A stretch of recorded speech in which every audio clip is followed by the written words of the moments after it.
I'd like to bring this meeting to order for the City of Geneva Historic Preservation Commission for Wednesday, February 17th, 2021. I'm going to read a prepared statement to start the meeting. Good evening. This is a regularly scheduled February meeting for the Geneva Historic Preservation Commission. I am Paul Zellmer, the chairman of the commission. In order to help reduce background noise, I remind all commissioners to mute themselves except when they are addressing the commission or an applicant. The Historic Preservation Commission's function is to listen to the testimony presented by an applicant and others with an interest in the case before us. The commission hears pertinent evidence from the applicants and virtual audience, determines the facts based on evidence and testimony, considers and deliberates among themselves, and then makes a determination in accordance with the ordinance, standards, policies, and guidelines as adopted by the Geneva City Council. This meeting will be conducted by video conference using the GoToWebinar virtual platform. With our use of electronic meeting platform for this meeting, we expect there may be some technical difficulties as we move through our agenda. Please bear with us. The meeting will proceed without a physical present quorum in the Historic Preservation Commission because of the disaster declaration related to the COVID-19 public health concerns affecting the city of Geneva. With the exception of limited city staff and myself, all commissioners and applicants and most participating in tonight's meeting are in different locations in accordance with social distancing guidelines as allowed by the most recent guidelines. Some applicants and guests may attend the meeting in City Council chambers following the precautionary protocols. It is important that the case schedules tonight be heard in order to continue city business without delay to the applicants. Moving forward will enable ongoing construction, development, protection of property values, preservation of historic resources, and promotion of the city's economic vitality. Every individual desiring to listen to and or participate in the meeting has been provided with the opportunity through a virtual participation information included in various public notices and the agenda for this meeting. At this point, I will describe the remote proceedings of the Historic Preservation Commission for those who are not familiar with the process. For each item on the agenda this evening, our preservation planner will make a brief presentation regarding the specific request. The petitioner will then make a presentation on their proposal, and the members of the Historic Preservation Commission may ask questions of the applicant. Public participants may provide comments either through written comments or by speaking at the meeting. Each person will be provided an equal amount of time to comment. When it is time for public comment, staff will read into the record any comments received in writing in advance of the meeting. Following the reading of any written comments and any comments from in-person attendees, members of the virtual audience who wish to speak will be asked to raise their hand through the virtual meeting platform hand-raising feature. Audience members will be called on, unmuted, and given an opportunity to comment. After providing the comment, each speaker will be muted once again. Please note that there may be a slight delay between becoming unmuted and being able to begin speaking. All comments will be recorded so that written minutes can be prepared of this meeting. Just a reminder, all speakers are asked to present their comments in a respectful and courteous manner. If inappropriate language or comments are expressed during the meeting, the speaker will be muted and the speaker's participation ended. Tonight, for the benefit of those in the audience, I'm joined by the Preservation Planner, Michael Lambert, and the City Planner, Chayton True. Recording Secretary, Wineland, will you please call the roll? I sure can. Hartman. Here. McManus. Here. Solomon. Here. Faison. Here. Horner. Here. Zinke. Here. Chairman Zellmer. Here. You have a quorum. Thank you. We will proceed. Okay. The first item on our agenda, or the third item on our agenda, is the approval of meeting minutes for January 20th, 2021.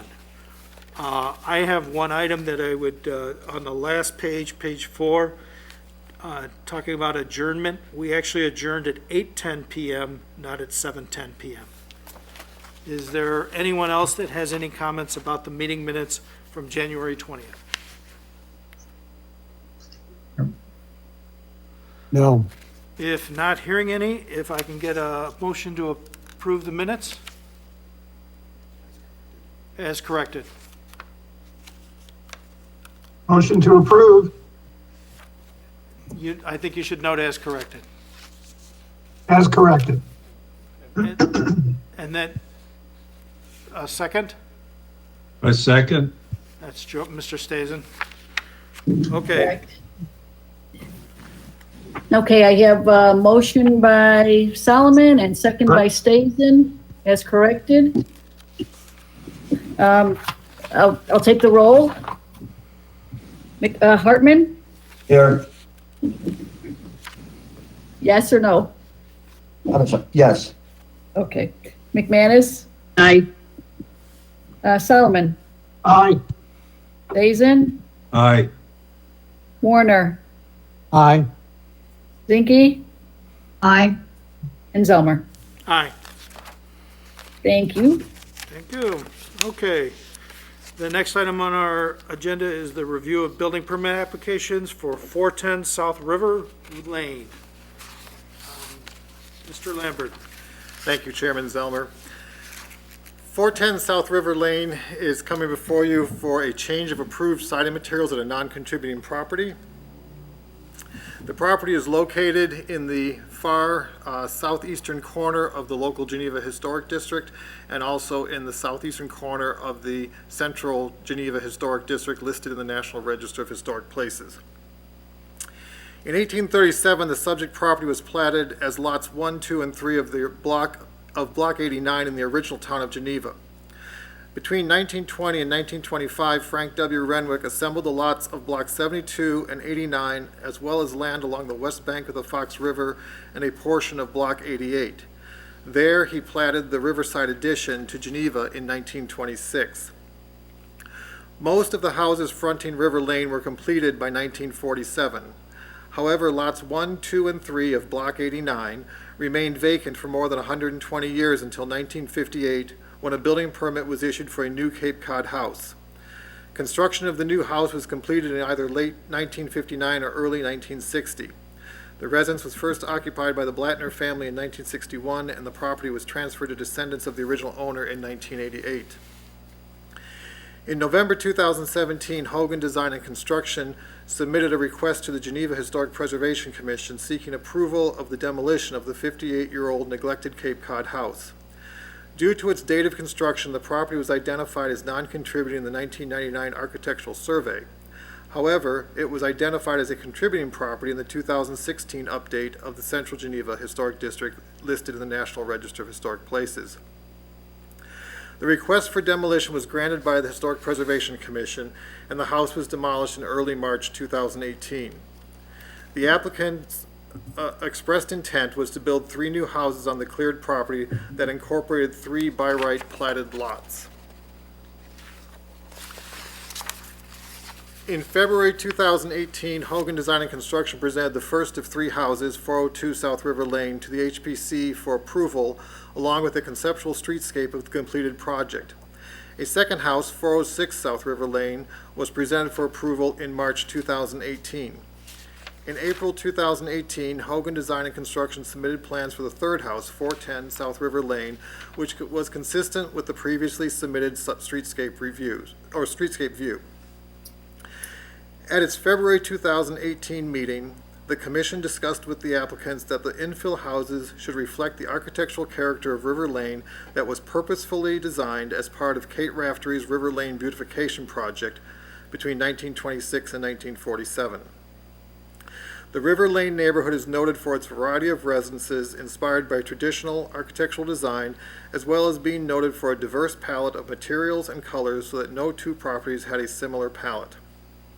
The Commission expressed the desire that the infill housing would not be suburban in character, avoiding the duplication of common materials, colors, and details between the 3 infill houses.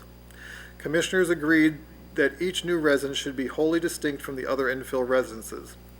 The architectural detailing of the two-story residence at 410 South River Lane was based on the traditional details and colors associated with an early 20th century craftsman bungalow.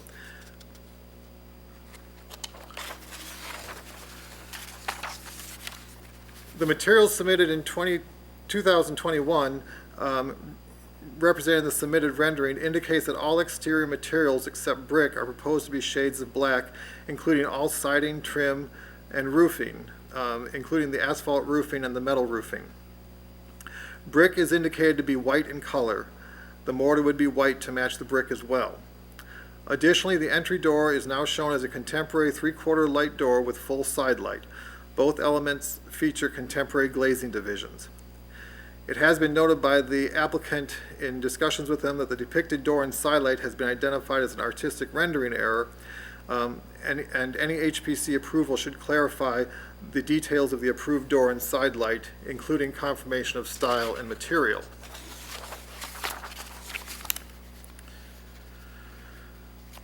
Therefore, the issue before the Commission is not a matter of personal opinion about a particular contemporary color palette.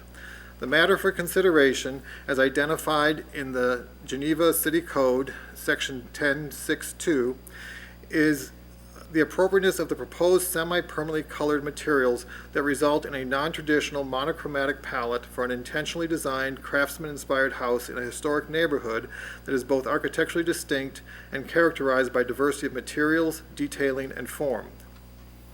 In other words, are the proposed material modifications congruous and consistent with the approved architectural design for the infill house exterior at 410 South River Lane? Is the proposed exterior modification consistent with the established context of the River Lane neighborhood? Actual color samples and a more tonally accurate version of the proposed elevation are shown here based on submitted samples.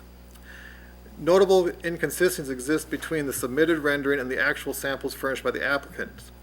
In order to provide a degree of visual distinction between various siding styles, trim elements, and other architectural features, the submitted rendering utilizes artistic shading to distinguish materials and planes. For example, the exposed roof plane in the submitted rendering was depicted in a medium gray tone rather than nearly purely black per the submitted roof sample. The standing seam metal porch roof is shown in the submitted rendering as copper colored when the submitted color is proposed to be matte black. Also, based on the submitted palette of materials, the previously approved bronze tone windows, approved in 2018, will be substituted apparently with windows and doors in a black finish. Porch piers in the submitted rendering are shown as brick, but are depicted in the submitted rendering as black rather than the submitted white color. Additionally, the porch apron lattice screening that is shown in the submitted architectural drawings that have been approved for permit, that porch lattice is illustrated as black, but is rendered as if light will be shown from beneath the porch.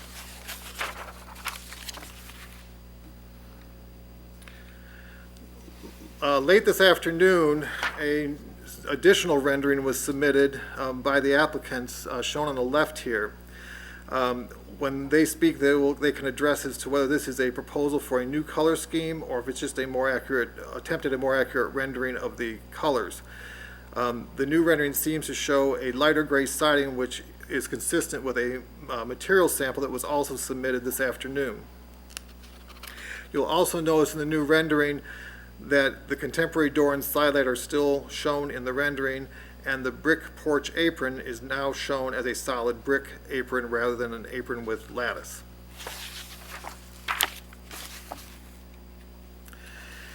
For comparison's sake, there is another gray craftsman style house in the historic district at 522 James Street.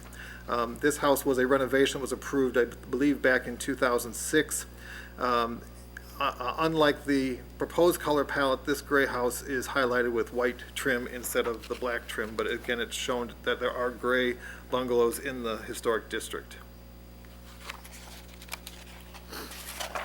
For comparison's sake for the commission, I've superimposed the proposed streetscape from 2018 that was reviewed and approved by the Historic Preservation Commission, and then the submitted streetscape variation as it's been either built or been approved or under discussion in 2021. So on the lower view of the streetscape, the White House is currently, has been built and it's completely white. And the next home at 406 South River Lane is under construction, and we last month approved siding modifications to that.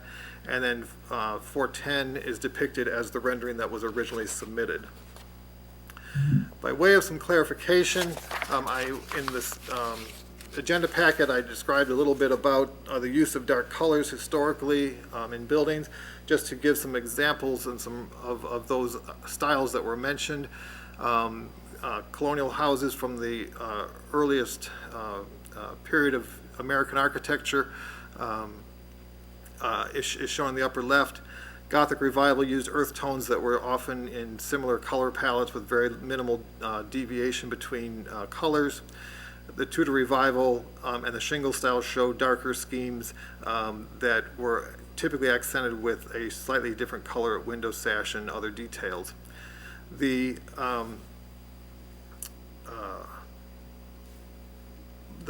bungalow style that was used as the inspiration for the house on River Lane, I've put an example up on the image as well.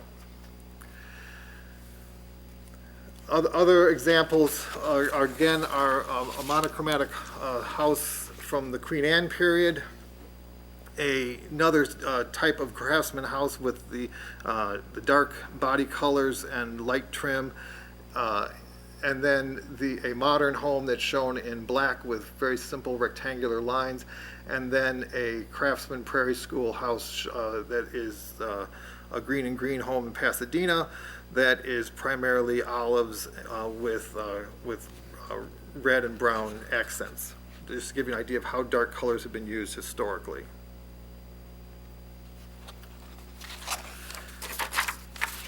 Very briefly, black houses do exist in Geneva as intentional architectural design. The two examples that I've highlighted are the Fraser Moulis house on Bennett Street that when originally constructed, the entire front facade was painted black with a white entry portal and a white fascia in a way to kind of mask the idea there was a one-car garage as part of the front facade. And then the other rather famous black home in Geneva is at 949 Batavia Avenue, which is the Jock Brownson house, which is built in the international style. Both these houses were contemporary to one another, built in the late 1940s and early 1950s.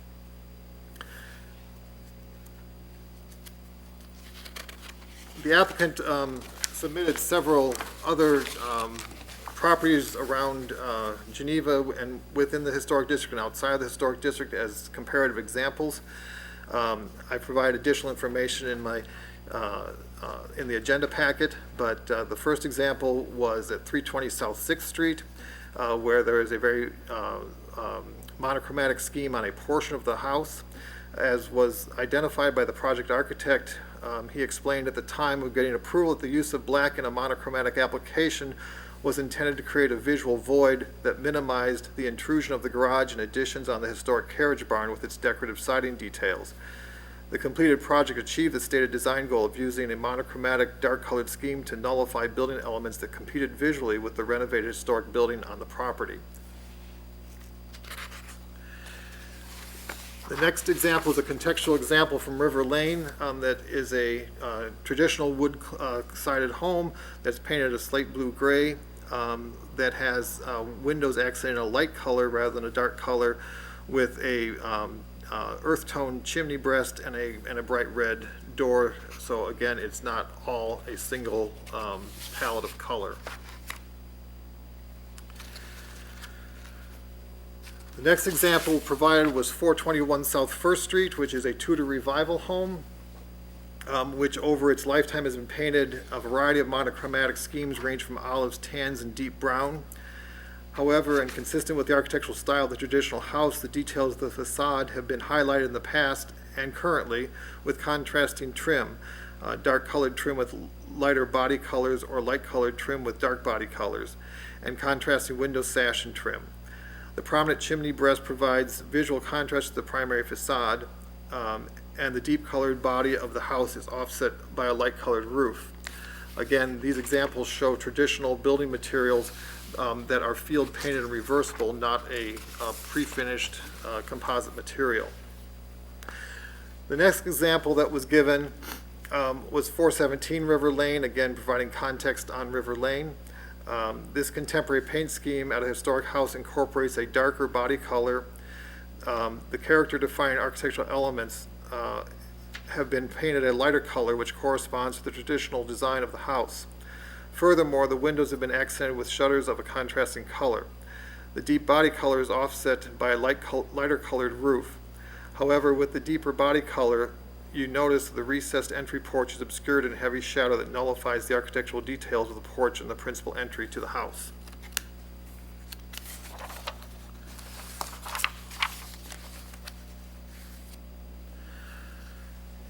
Another example is the house at 425 South First Street that was recently painted in the past year, a deep gray body color. It is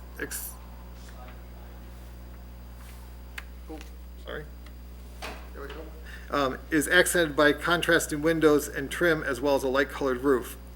While technically reversible, the dark gray paint has drastically altered the historic architectural character of this excellent example of a 70-year-old ranch house within the Geneva Historic District.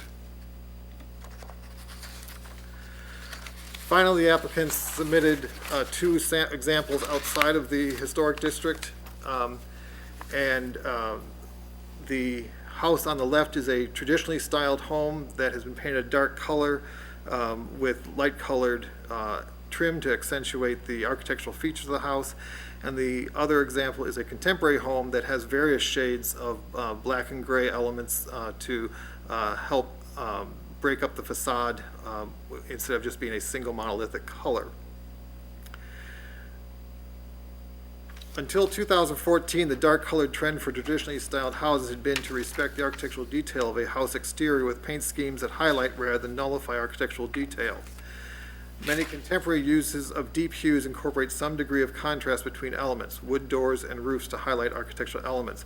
This is found not only in the historic district but outside of the historic district in fairly common order. Also, these two examples demonstrate the blacked out effect when window frames and sash are dark colored, and also demonstrates how depressed porches become obscured recesses when the body and detail colors are very dark with minimal contrast between elements.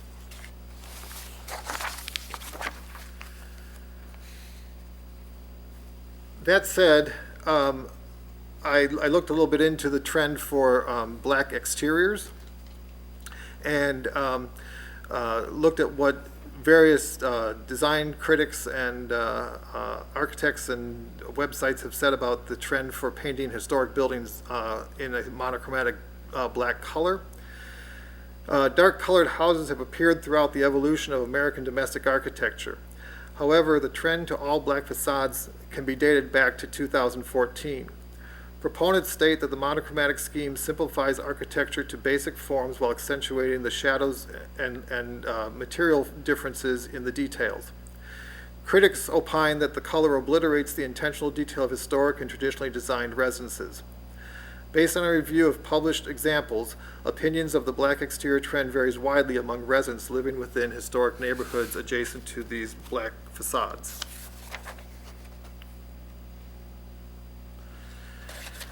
Technically, experts agree that dark-colored facades absorb tremendous amounts of heat, which reflects the historic use of black paint for buildings in places like Latvia, Iceland, and Japan.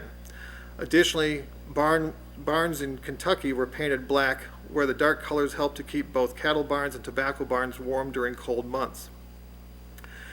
However, in some of the reviews of black facades, it was noted that material stability of dark-colored composite elements is an issue when evaluating the appropriateness of proposed materials for new construction because of the heat absorption of the materials.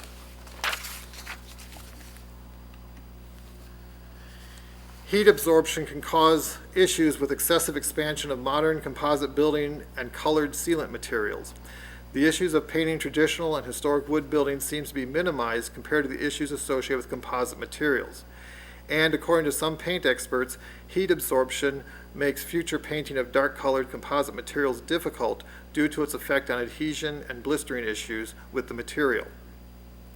Finally, across the board, it was noted that sun exposure can also fade dark-colored buildings, with those sides exposed to the greatest direct sunlight fading more quickly than others. This situation is more pronounced with composite materials than with traditional wood materials that have been field painted. So with that, to summarize then, the issue before the commission, again, is not a matter of personal opinion about a particular contemporary color palette.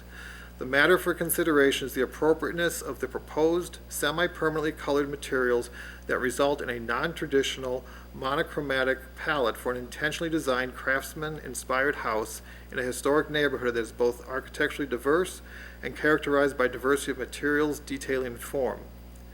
In other words, are the proposed semi-permanent material modifications congruous and consistent with the approved architectural design for the infill house exterior at 410 South River Lane?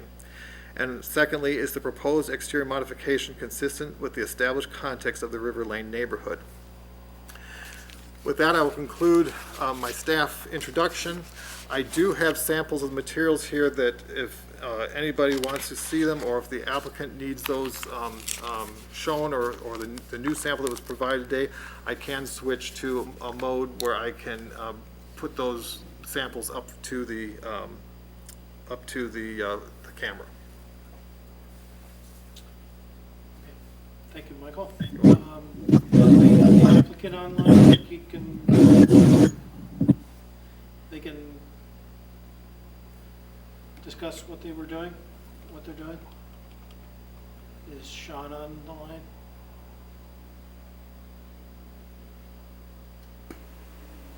Do you know? I don't see. You don't see Sean I or can't Hogan? see. Got Brian Hogan and Sean Gallagher available. Join us. Can you bring Sean on, I guess? Yeah, Sean, you are now unmuted. Thank you. I'd like to actually, before I say anything, I'd like to have, if Emily and Brandon Coxon are available to speak.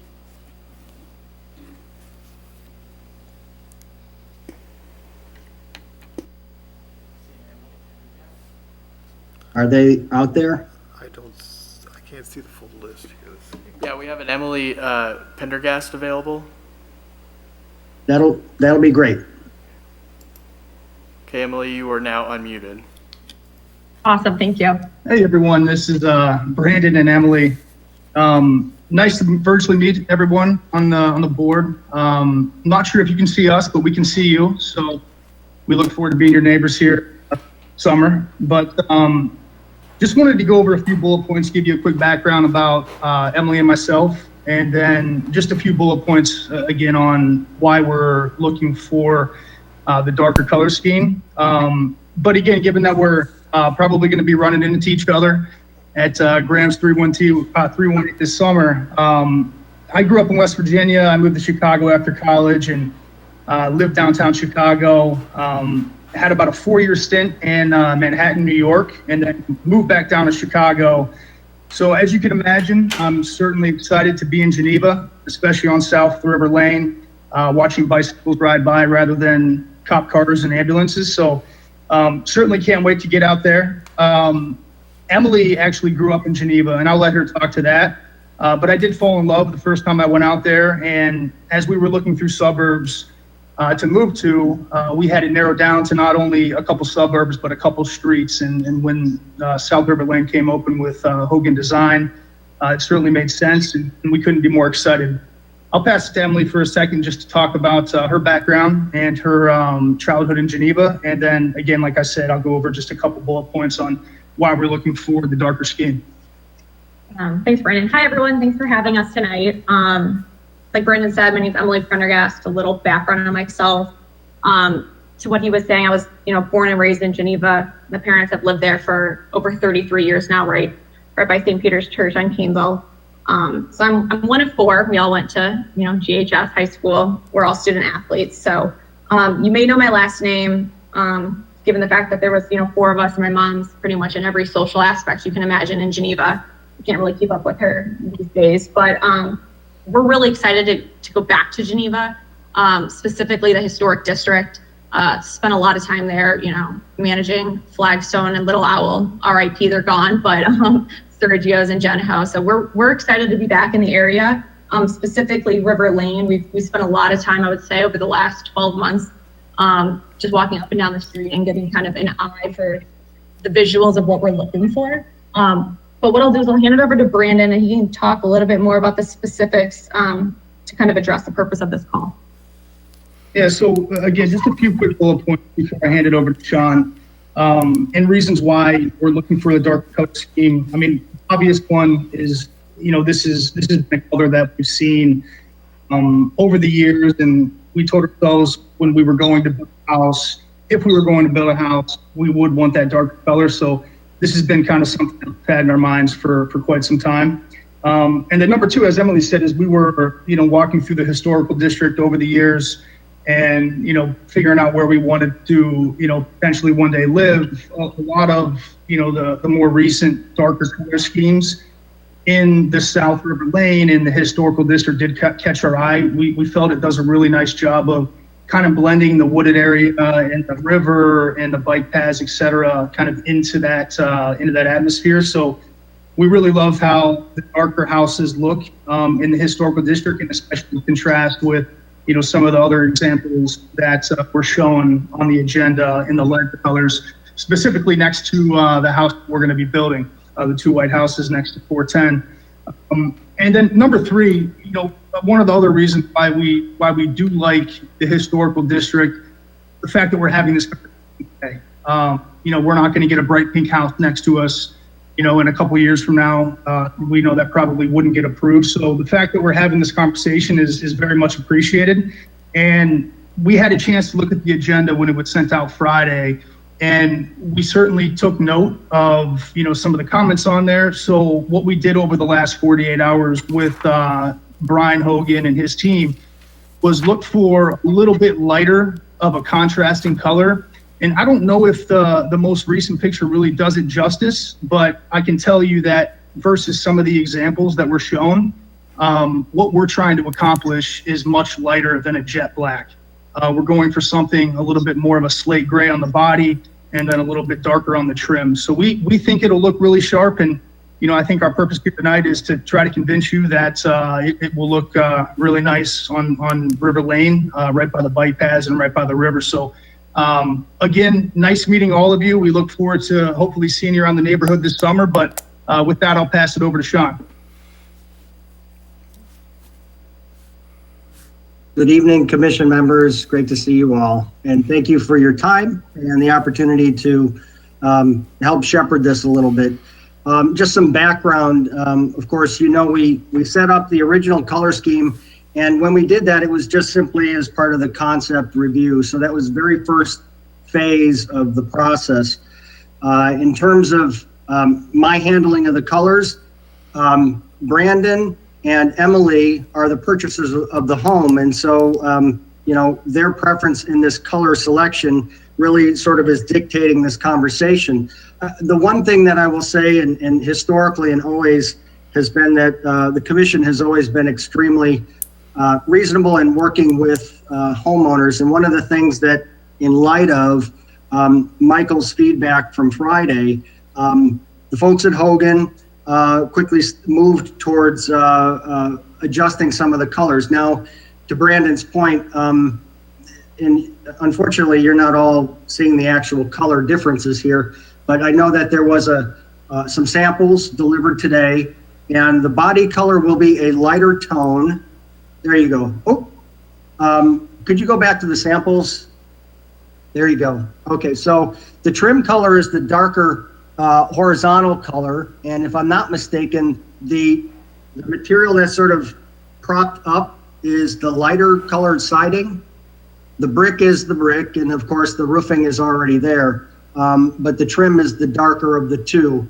So the idea is that there is a definite tonal difference so that it's not so monochromatic. One other thing, could we go to the rendering that was submitted today? Thank you. So now I know Michael mentioned the front door is a contemporary door. Unfortunately, the folks at Hogan didn't get in the actual door. If you squint real hard, you'll actually see divisions in the front door. It's a 2/3 division, and it is a raised panel base. So essentially it's a 3/4 light with a raised panel base. So it is not just a kind of a full view glass front entry door, but it is in fact divided light, and it is divided side light as well, to give that kind of tie-in with the character of the Muntins that have been already illustrated in that image. So, so I guess here's the thing that I think you all are challenged or have a difficult decision to make here, and that is, this may be the first time, now Michael will correct me, I know, but this may be the first time where a siding color has to be approved. Now, from your end, the question really is this reversible? Other than switching out like light fixtures, things like that are on the outside that are easy to reverse, painting is probably the most commonly changed or reversed surface. In fact, most of us, when we move into our first house, we'll often make some changes to the house. We'll adjust and make some modifications, and painting is very commonly one of the first things to be done. So all I'm saying on your end is that this is altogether reversible. But to acknowledge the commission's response, Emily and Brandon have put forward a scheme where the field is lighter and the trim color, rakes and casings, as well as the horizontal band board that separates the top from the bottom, those will be the darker trim colors. I think Michael would like to just state one thing for the, Just for the record, this is not the first case that we have looked at a composite material that is pre-finished for color. This is either the second or third case where we're getting more of these composite, either through colored or factory finished materials that are considered semi-permanent with long-term color fastness, designed not to be painted often. We're seeing more and more of those. We've discussed composite materials, so this is not the first one out of the gate, just so that everybody is aware of that. okay. If I could start, We actually, Emily or Brandon, do you have anything else to add? I see that your hand is up on the GoToMeeting application. Okay. Okay. They put it back down. okay. If I could just ask one question of Sean. Sean, you said that it is paintable, right? Have you talked to, now is it hardy plank that you're putting this on? Yeah, it is hardy. Okay, And actually, a couple things to note too. I know I've had several projects where we've used either LP Smart Siding or hardy, and we've not had to submit color samples. So this is still pretty early in the process, but you could also argue that your applicants in the future could essentially send it out primed and then paint it in field, right? correct. So from that end, it could be in theory any color that they'd want, whether you approved it or not, because it's not, it's not under the factory warranty, if you will. So that may be something you see in the future from applicants in response to this issue. Just giving you a heads up on that. Okay. Michael was going to try to show the materials that we actually received today. Can you change the camera around? Okay. See if you zoom in, if you can zoom in a little bit on this, you can see the two colors. The black is what was originally submitted, and then this is the light gray that was, or lighter gray that was submitted this afternoon. So that's the two color. I don't know if you can see that well enough on the screen, but I can again hold it up with the brick just so you get an idea of the full color palette.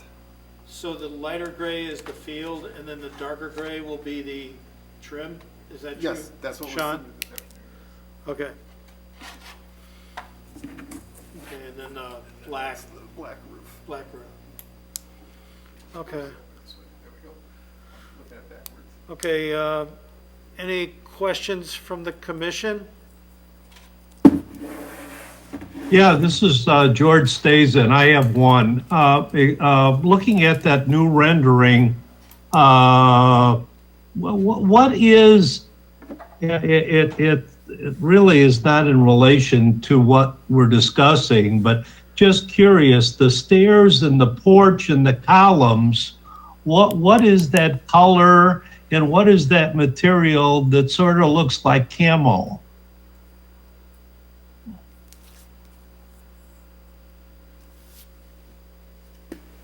Sean, there we go. Yeah, thank you. I'm sorry. I'm still getting the hang of this sort of switching on and off. Unfortunately, I didn't do the rendering, so I don't know if Brian Hogan is on the line, but that's not to look camouflage like that. So it's just an anomaly of the rendering, unfortunately. It's really going to be the trim color. Yeah, I hope that helps clarify that. But Oh, it will be the trim color. Okay. Yeah, it does, because it adds another level of complexity that is rather unusual based on this rendering. yeah, no doubt. I mean, it's it almost looks sort of modeled and maybe sort of but yeah, it would be the darker trim color, George. Sorry about that. Okay, thank you. I have another question about the rendering, Sean, and maybe is Hogan on the line? The rendering is eliminating the detail in the base of the porch. Was that intentional, or was that just a factor of the rendering itself? I think you mean like the skirt? Yeah, the skirt and the lattice that was shown on the original rendering. Right. Yeah, no, that is going to be the white brick that is the chimney brick. So that similar to what we ended up doing on the South Street houses, where it's an all brick base. This will be an all brick base across the porch. So that is shown as it should be. Oh, okay. That is a design change, so if Correct. the commission should note that and comment about it if they feel. Okay, any other questions from the commission? I was just wondering, this is Commissioner McManus. I was curious about the material change. So our packets don't involve, this rendering is new and this is something that came about today? Yes, we received. Yes? We received this current rendering color about 4:30 this afternoon. I see. Okay. And what prompted the adjustment? Was it just concern over, or a thought that the commission was going to reject the darker palette? I could speak to that, or the purchasers could, but our concern is that to be good neighbors and to honor HPC's wishes, they would, move towards making this adjustment so that they could get approval, because materials are being ordered and things like that. So they wanted to, do right by HPC. I see. Okay. Thank you. Okay, I have a question. Just listening to this conversation that's going on right now, I don't understand why the two homeowners felt that HPC was going to refuse their color choice before we've even had a chance to see it or discuss it. So is this a preconceived notion on their part? Or did someone tell them that every one of us is going to say no? I guess I could try to address that and say that based on the staff report, Commissioner Zinke, it was clear that there was going to be possibly some resistance to it. And so in conversations with the owners and with the contractor, the preference of the purchasers is that there be a dark color palette, but the monochromatic approach seemed to be maybe unpalatable based on the staff report. So that's my thought on it, and maybe the purchasers or Mr. Hogan could speak to that as well. But we also wanted to make sure that, you know, at the end of the day, when we were done with our meeting here, that, you know, you would be comfortable with it, because the owners are comfortable with this color selection too, so. Okay, well, I just personally would like to say, as a commission member of quite a few years, I myself would have been, I'm going to throw a monkey wrench into this. I myself was perfectly okay with their first choice. And I feel uncomfortable that there seems to be a perception by other people in the community that we would not, that we would have made up our minds before we had this meeting. And I think that is a dangerous perception for people to be considering. So I just would like to make the point that I'm sorry that the homeowners felt that they needed to make a change based on a perception that I think was not true. So that's all I wanted to say on that. Chair, we do have the owners with their hand raised. If Okay, we could, I think we should let them respond. Emily, you are now unmuted. Go ahead and unmute Yeah, yourself. There we go. Commissioner Zinke, we certainly appreciate that. Thank you for making the comment. We didn't really know what going into this meeting, especially given that it's over Zoom. I personally feel more comfortable in person. But when we saw this rendering come out, we thought it might be a little abrasive, to be honest, for the historical district, the one on the right. So we thought we still could do the darker tone, but just lighten it up a tad. And obviously, by the good graces of you all, get the approval, as Sean said, without having to field paint it and get the correct materials in from day one. So we do appreciate that. But you know, from our end, we didn't really know what to expect going in. So. Okay, thank you. Thank you for making that comment. I just have a few comments to make on my own, outside of all that, which is that, you know, in Michael's presentation, and it looks like in some of the applicants' examples, there are homes in the area. They may not necessarily be black per se or dark, but there is certainly a presence of monochromatic themes in the downtown area. I think there's one directly behind it on State Street. It might have been in your presentation, that Tudor-esque one right there on State. And it's a very dark brown.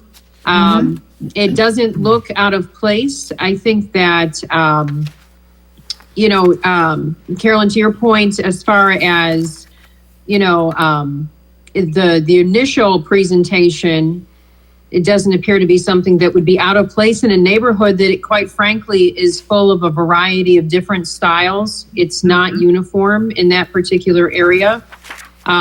So that's all I had to say. Thank you. Any other I have a few questions. I guess just first is, why the retreat from the proposed color palette? The presence of a buyer or a change of opinion?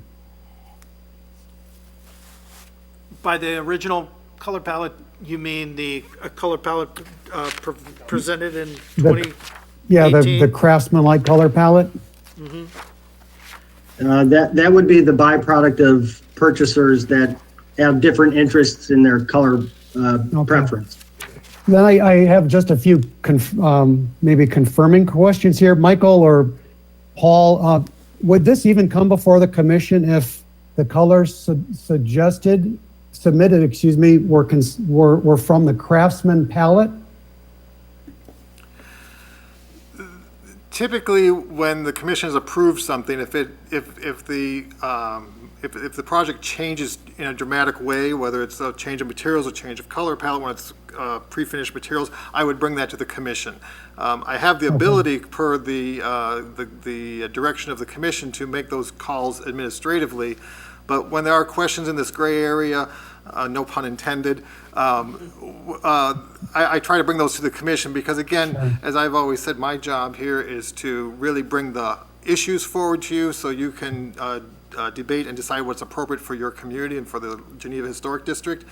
We did have a case, if you remember, about a year ago now, that the commission was quite concerned with the colors that were changed kind of dramatically on a project here in the Historic District.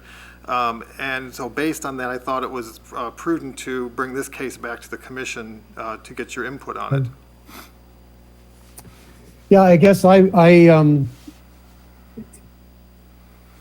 guess I'm surprised we have the color palette presented, and also the one we see here tonight does seem to be trendy and contemporary, and I would have nothing to say if it was a contemporary home. I guess or if it was field paintable materials, we would have nothing to say if it was a Craftsman color palette, or if it was a contemporary style, or if it was field paintable, but none of that is true. And I find it personally incongruous with the style. And I'm in an awkward position of making that statement, but that's my opinion. And if any of those other things were true, then we wouldn't have to answer this question. So if I'm asked if this is consistent or congruous with that particular style, I would have to say no. And yet if it could be painted that color in the field, I understand it. That's the owner's option. I live on a corner where every house seems to be painted white, and I disfavor that myself. But seeing both 402, 406, and 410 go white, black, I sort of disfavor that myself. But that's the way things go, and we have no jurisdiction in that area. So that's how I view it. And jumping in and making another comment, there are two very historic houses on the east side of Geneva on State Street. It's the two Bennett houses, both from, I think, 1863 and maybe 1864. In the 20 years that I've been in Geneva, they have been white. And new owners have bought them in the past year and a half. And both houses were badly in need of paint. They have just been painted in the fall. One is a dark gray and the other one is a dark blue. And I think the two houses just look dramatically different. And they look like they have been, what am I trying to say? They looked like they have now become a building that people would like to live in and work in, because they look like they are part of today rather than being part of long ago yesterday. So I think that I will be seeing more historic buildings, very old historic buildings, painted in non-traditional colors. And I look forward to that. And Michael, I think if I understand color choices, in the Victorian period, they were very colorful and very dark. You're exactly right. That's why I tried to point out both in the staff report and in this evening that dark colors have come and gone in domestic architecture in America.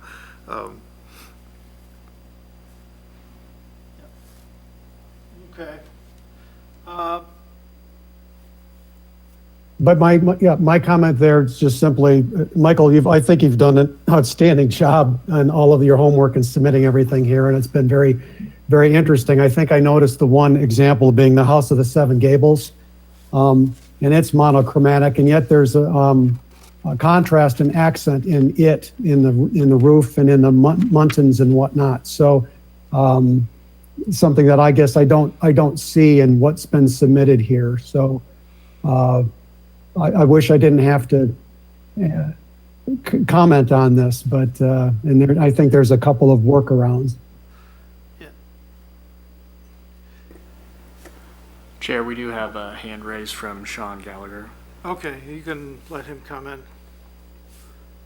Commissioner Warner, I think that's a great point. And, the rendering on the right that was modified, it really is fully monochromatic, whereas like the House of the Seven Gables, the version that is to the left is actually going to have some distinction. So you're at least going to see some contrast of trim to body color, whereas in the other one, it was straight monochrome. So at least to your concern, the proposal that's been submitted today does address, maybe not to your full liking, but it does address some of your concerns there.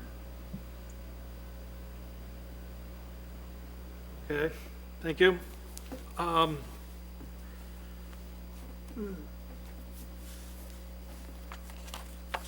Mr. Solomon, do you have any comment?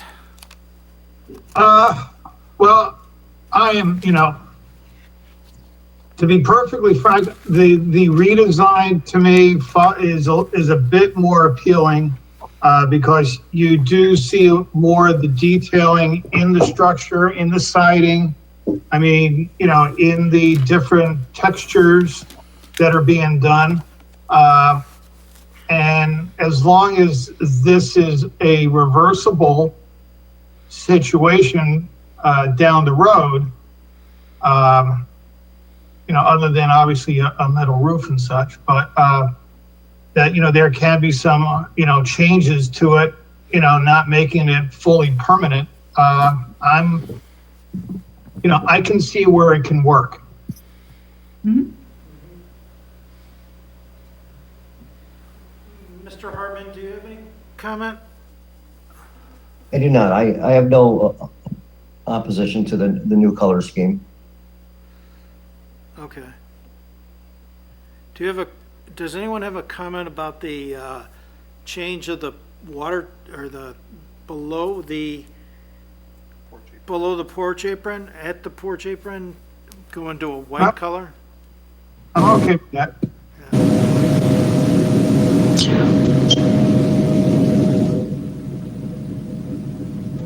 What was it on the original, on the one on the right? What was the solution for that bottom portion under the,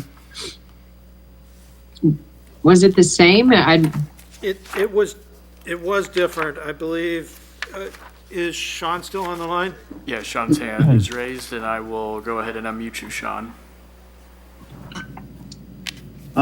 Right. Originally, what we'd intended was that you'd have lattice between. So where you see the columns coming down, they translate into a sort of a trim board in that skirt, and then spanning between those larger trim boards would be a lattice or some sort of vertical bead board, something like that was, I think, what we originally intended.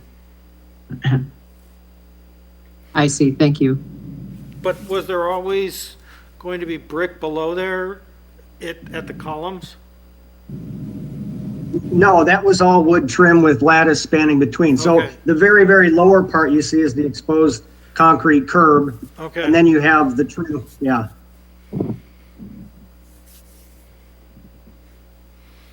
Oh, I have a question for Sean. Sean, are you still there? Yes, ma'am. Sean, looking at what we see, hopefully you can see it too. The chimney on the building is very detailed and very pronounced, and yet I believe in what we're looking at today, there is no chimney. So is the lack of chimney and what we're voting on today just because it was done quickly and the chimney should be there? So the view that you're seeing today actually looks as though, again, I didn't do it, but it looks as though it's in perspective. So you're actually, if you could switch to that image real quick.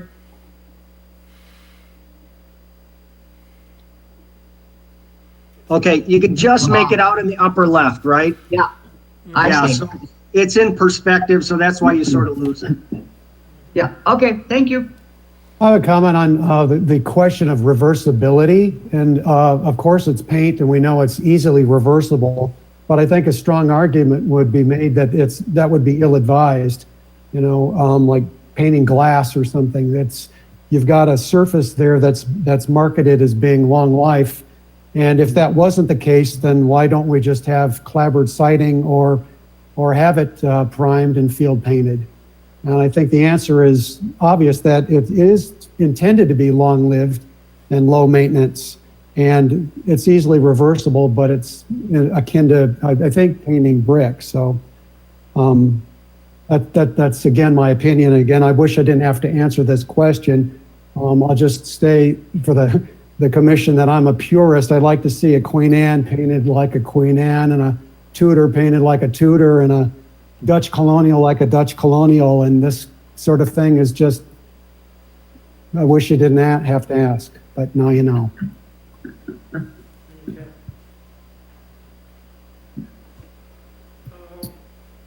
Well, with that, I feel like we've got somewhat of a consensus. I'll throw in my opinion about it. I actually do believe it is, and even though it wasn't intended to be painted, I think it can be painted, and I think we have to keep that in mind. And I think that it can be changed. The windows probably can't, and the roof, the metal roof can't be changed easily. So, but I think the newer scheme does give it a little bit of contrast, and I think that helps. I think that it's a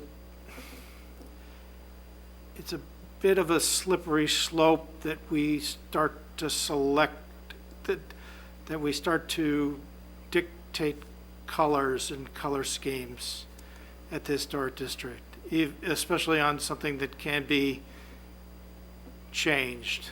So I don't see an issue with it, but again, that is my opinion. So if I can get someone on the commission to, if we feel like we've exhausted our discussion. I have a question or a clarification before we call the question here.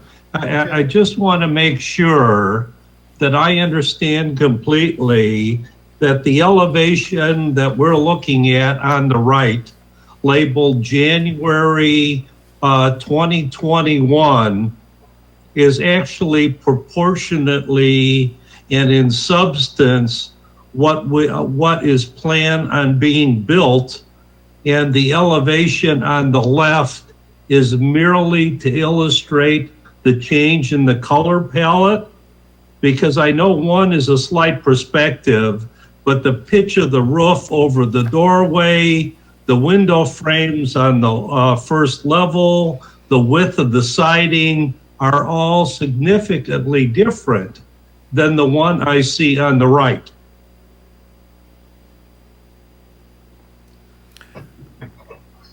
I can speak to that, Commissioner Stazen. Last night, the colors were picked, and all this morning, Hogan's team was rushing to pull this together. So you are exactly right. The image on the left is really there as a distinction of color.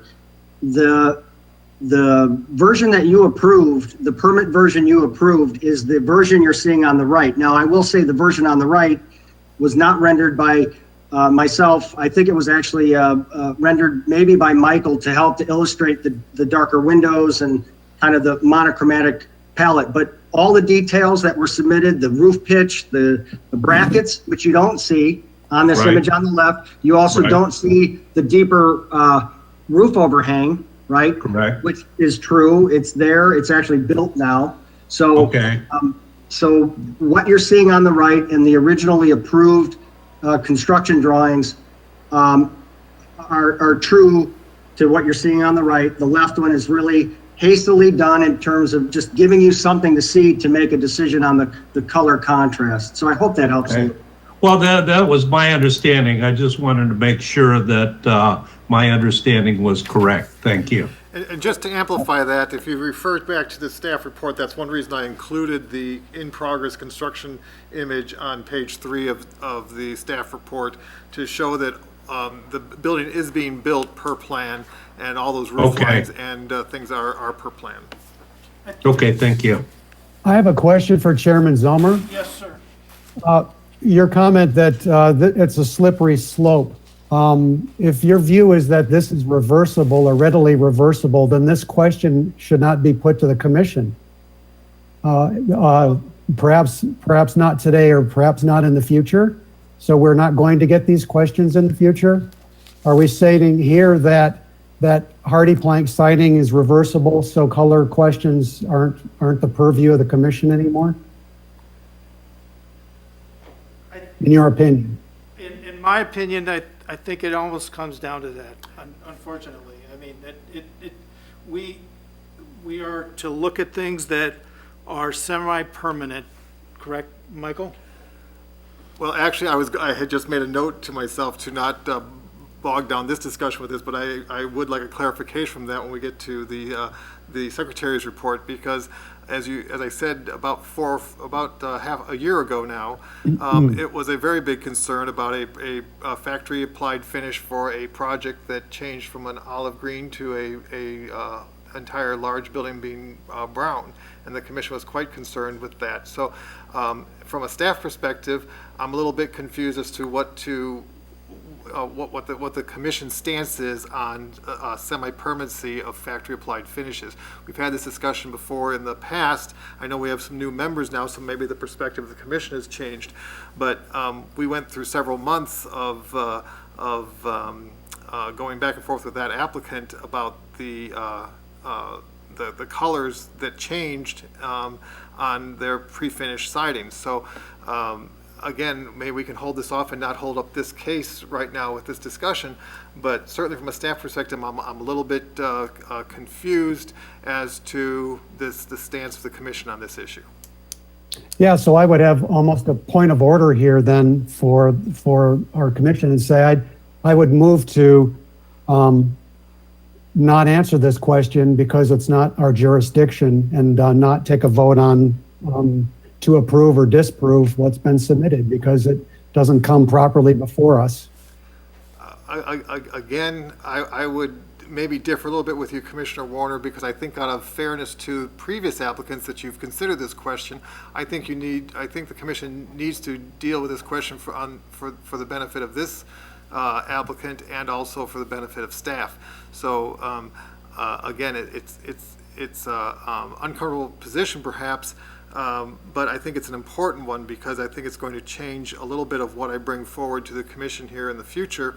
And like I said, in the recent past, we've had at least 2 cases that have had the same exact question that the commission spent quite a bit of time resolving. So I did feel it was appropriate to bring it to the commission this time.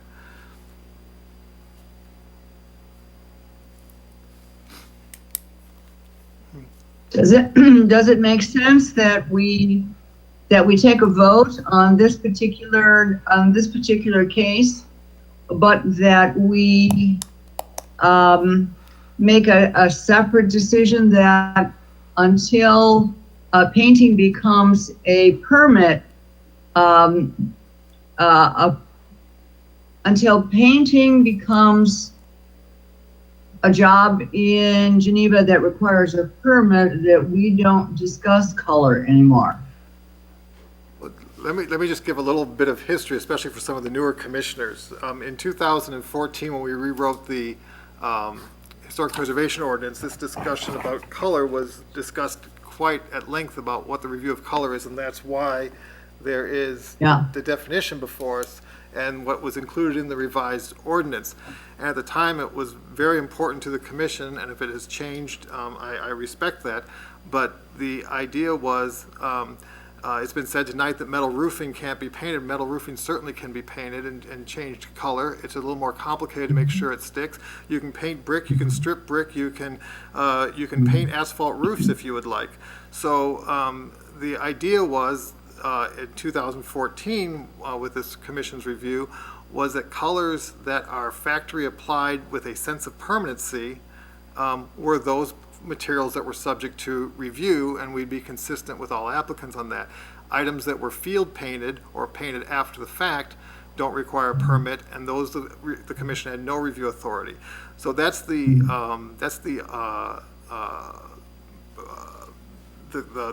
bubble in which I am bringing things forward to the commission at this point. If that opinion has changed, I'm certainly glad and happy to respect that. But I think, again, out of fairness, that you have, as a commission, have spent quite a lot of time reviewing some of these pre-finished materials for other applicants, and I think it's kind of a disservice maybe to previous applicants who've gone through that process to say it doesn't matter. But if there is a point that you're going forward and saying it doesn't matter from here forward, I certainly can move in that direction. But that is the primary reason why this one was brought to the commission, because it, again, and not a pun, but it was a gray area that I felt it was really the commission's determination, not a staff determination.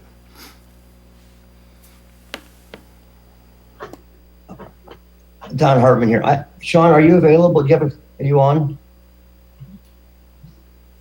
Yes, sir. Yep. I'm hoping you can maybe answer this question.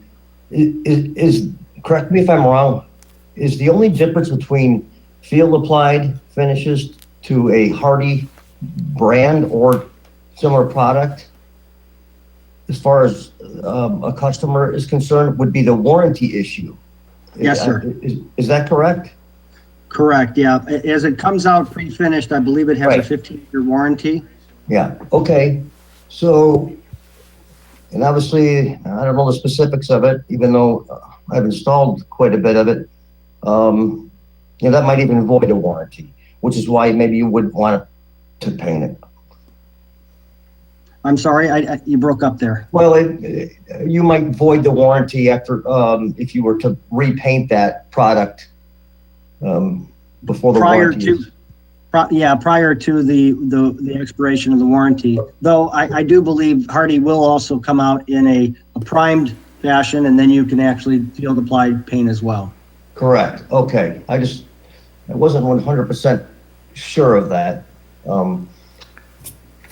So as far as, I'm concerned, it's not really a permanent color, other than you're at risk of voiding a warranty. Okay, thank you for that clarification.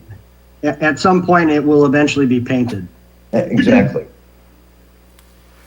Thank you. Okay, we have someone on the line, Terry Adams, is that correct? Yes, sir. Terry Adams, I see your hand is raised. You are now unmuted if you would like to go ahead and make your comment. Sure. Can you guys hear me? Yes. Okay. I too am an architect and a former Historic Preservation Commission member for Geneva a long time ago. Yeah.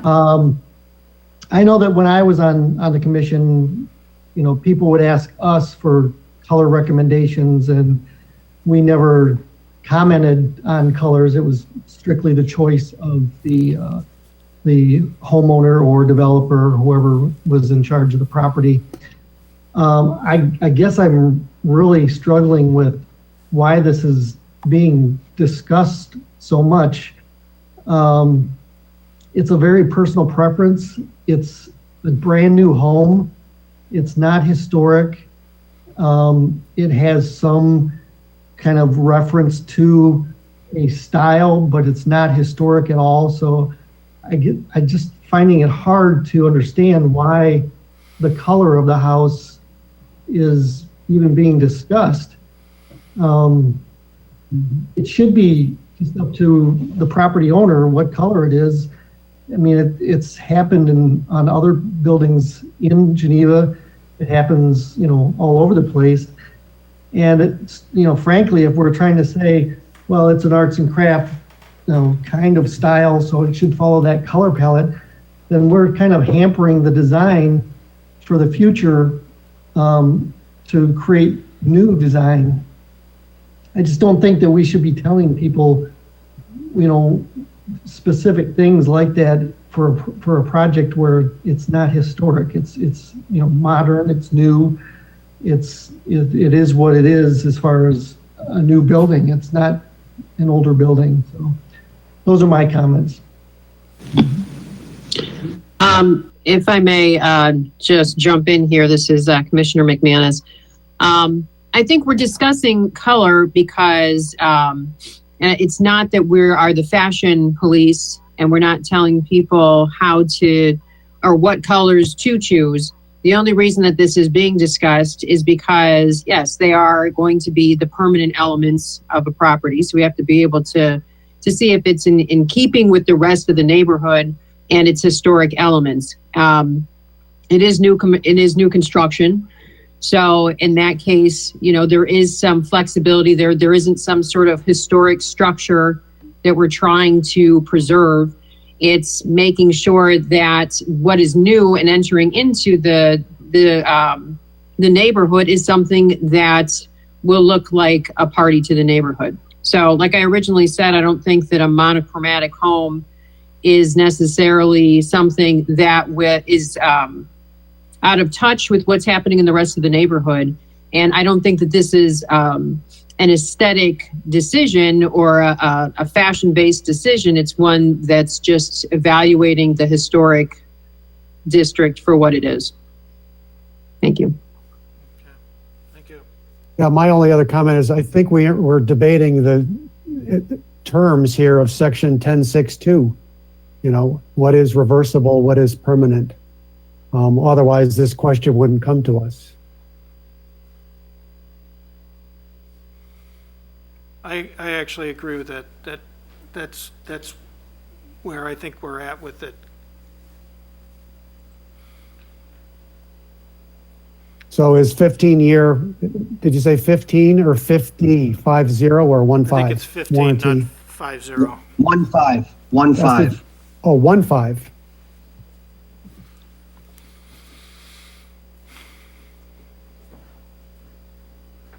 I don't know this product specifically, but if we're going to talk about warranties, typically the warranties are valid for the original user, correct? And then once that property changes hands, even if it's in 2 years, then that warranty is negated. I think that's typically how those things work.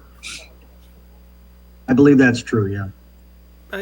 It depends on, some are transferable, but that could be the case on some. So I think what we have in front of us is whether, I don't think we have to make the decision on whether it's actually I'm not sure we have to make the decision on whether it's reversible or not. And I think we should table that for a later discussion. But what we have is two schemes. One scheme that was originally presented as part of the permit process, and another scheme that they've come up with later, which is kind of a reaction to the report. I think that what we need to do is decide whether we have an opinion about whether we think either one of them is appropriate or both of them are appropriate, and leave it up to the homeowner and contractor. Or so when we get to a point where we want to have a motion put together, I think we've got to be very specific about that. Yes. And again, as you know, I'm always a stickler to tie your motions to either SOI standards or some portion of the ordinance. So again, I would reiterate what Chairman Zellmer just said, that I think it's a matter of whether one, both are compatible in light of what your ordinance says. So again, I highlighted the two kind of key things about this argument in the ordinance, and it's to kind of clarify some of the comments that have been made about color and why we're reviewing it, why we're not reviewing it. The ordinance specifically says there are two cases in which the commission should be commenting on semi-permanent or permanent colors. And that's to review for general compatibility with the architectural style of a proposed building, whether that's a historic building or a new infill building, and general compatibility with the surrounding neighborhood environs.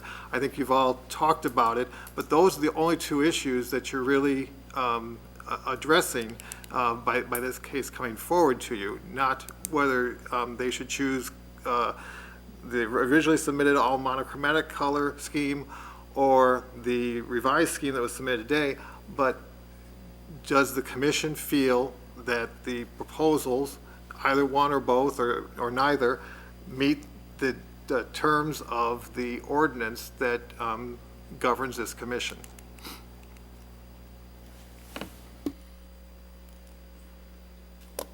Okay. Thank you, Michael.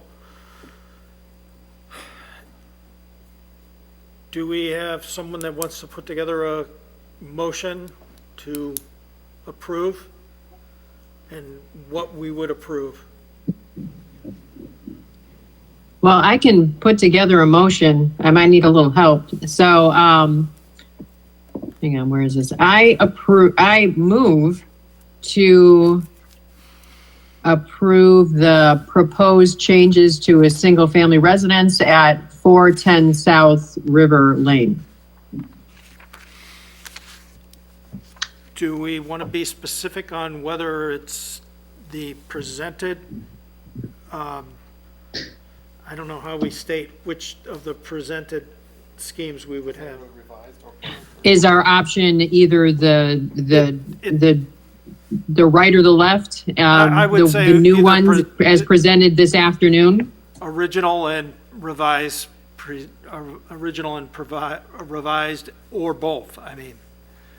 You know, I can say that I will move to approve the proposed changes to a single-family residence at 410 South River Lane in either scheme proposed. Okay. Do we have a second? I would second that. Okay. Celeste, can you call the roll? Do we have discussion on the motion? Yes, we could have a discussion. I just simply want to state for the record that this would not be an ordinance if any house could be painted any color at any time by anybody on any material. But because there is an ordinance, unfortunately, I have to comment that, in my opinion, that it is generally, I would disfavor it. I would make distinctions of what I would approve or favor. I guess I can't say it's incompatible, but it's disfavored with the style because monochromatic tends to obscure and blunt and have architectural details recede, and a craftsman's style celebrates those things. So I personally find that incompatible. That's all. David, you could pull that together with the section of the ordinance that Michael has provided for us. You know, at the bottom of the screen, it says section 10-6-2, and it's highlighted. It says review of color. Let's see. General compatibility with the architectural style. Are you saying that these two color schemes are not generally compatible with the architectural style of the building? Is that what you're trying to say, or you are saying? That's exactly what I'm saying. Yes. Oh, okay. Okay. All right. While it may be acceptable, and that's how I fall on that. That's not a color scheme that is generally associated with that architectural style, in my opinion. Yes, okay. Okay. Okay, any other discussion on the motion? Nope. No? Okay, then I think we Well, should go. Wait, I just wanna defend what my vote's gonna be in a few minutes. I have to say, I agree with David that the color choices, which seem to be very trendy right now in historic districts, that the owners are choosing, are not compatible with this architectural style. And the building was designed as, what was it designed as? Craftsman style? Craftsman style, yes. Okay. That is not going to influence my vote because, as I've said before, in Geneva, painting does not require a permit. So I'm keeping that in mind as I'm going to be voting in a few minutes. Okay, thank you. Thank you. Any other questions or comments about the motion? Okay. With that, I think if we could call the roll. Okay, I can do that, and I just want to make sure that I have it. You guys are going to motions to approve it with either scheme being proposed, correct? That's correct. Okay, I'm going to call the roll. Holloman, I'm sorry, not Holloman, Hartman, Aye. McManus, Aye. Solomon, Aye. Stazen, Aye. Warner, Nay. Zinke, Aye. and Chairman Zelmer. Aye. All right, passes 6-1. Thank you. Okay. Our next case is 521 Hamilton Street.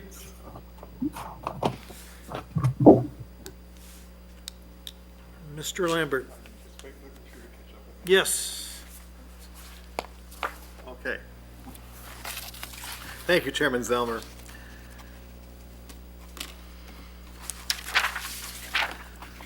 "521 Hamilton Street is located in the northwest corner of the local Geneva Historic District and in the western portion of the North Geneva Historic District listed in the National Register of Historic Places. This is our night, I guess, for a little bit of interpretation, because our ordinance says that, and the permit matrix review, permit review matrix that we approved says that contributing buildings with a front door change come before the commission. This building is listed as a contributing property in the National Register District, but in the 1999 architectural survey, it was listed as non-contributing because it was built after the period of significance in 1999. However, our ordinance is not defined as to what district the contributing status affects the permit review. So again, as staff, I'm taking the cautious stand of bringing this to the commission for clarification. Because as a CLG community, we are bound to uphold the National Register districts, and locally we're bound to review the locally designated districts. So if there's questions why I'm bringing this project forward, I hope that either muddies the water or clears it up for you a little bit. The property of 521 Hamilton Street was built as the Raymond and Shirley Schuett House, and it was designed by architect Tom Emma and constructed in 1960. It contributes to the general character of the neighborhood and streetscape as one of the only mid-century modern houses within the Geneva Historic District. Ray Schuett was a U.S. Marine veteran of both World War II and the Korean War, and from 1948 to 1956, he was employed as a locomotive engineer for the Chicago and Northwestern Railroad. In 1956, Mr. Schuett joined the Geneva Police Department, where he eventually rose to Assistant Chief of Police at his retirement in 1978. He lived in this house for the majority of the time he served on the Geneva Police Force. Immediately prior to the construction of the house, his wife Shirley worked for the Geneva Modern Kitchens Company. As I said, the house was designed by local architect Tom Emma and represents one of his modern era residential designs. And he was tasked with producing a Florida-type house, which was a style that enamored Mr. Schuett. So again, it's a very unusual house in our historic district. More importantly, architect Emma was charged with designing a fireproof home because Officer Schuett had been called upon to identify the remains of a good friend who had perished in a house fire.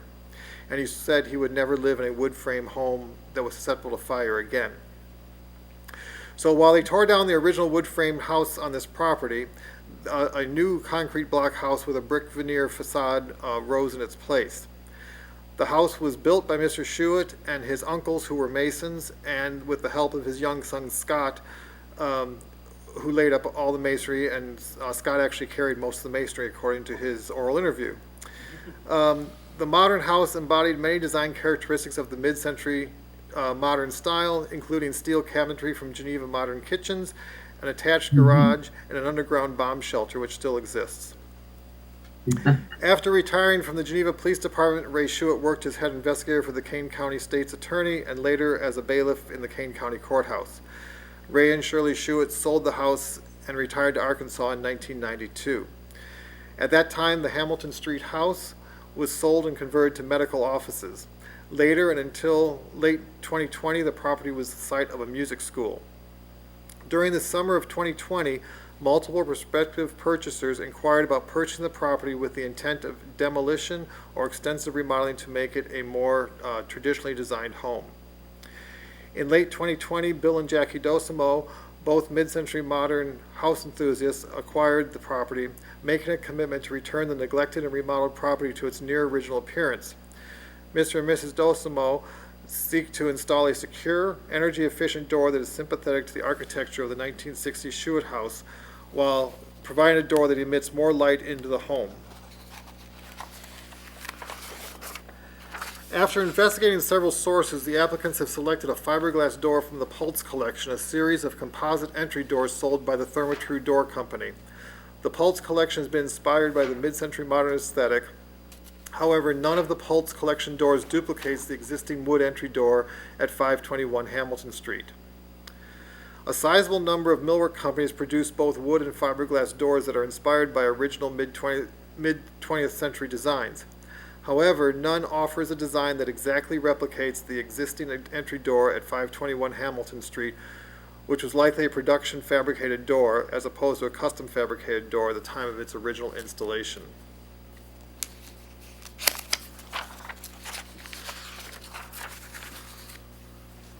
While the design details and materials of the proposed replacement door does not exactly duplicate the original entry door, the proposed replacement door is sensitive to the aesthetics and period architecture of the 521 Hamilton Street property.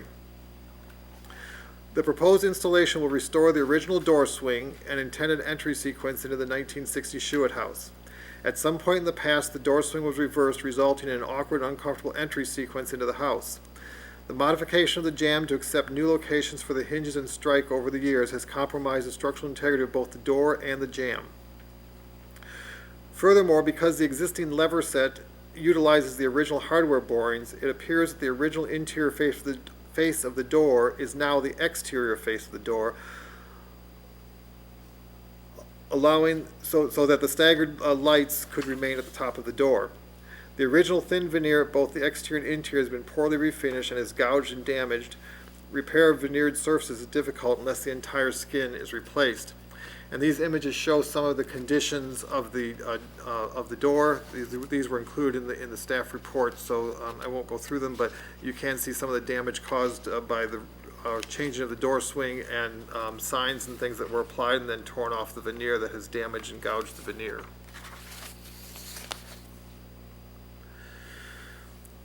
While the design details and materials of the proposed replacement door do not duplicate the original entry door, the proposed replacement door is sensitive to the aesthetics and period architecture character of the property.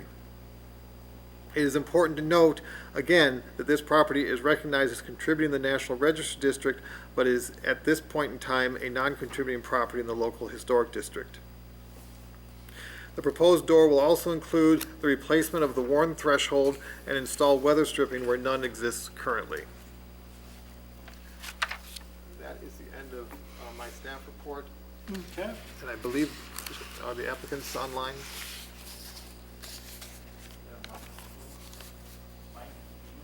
No.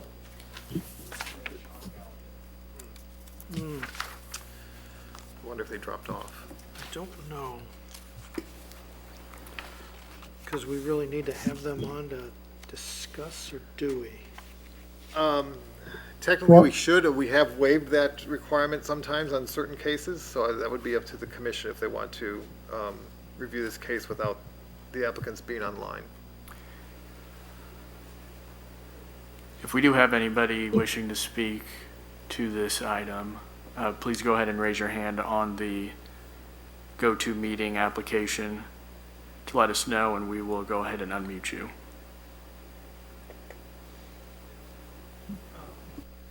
Yeah, I have a comment. I'll make this easy, maybe easy, based on our last meeting, is I would move to approve the request to replace the door as presented.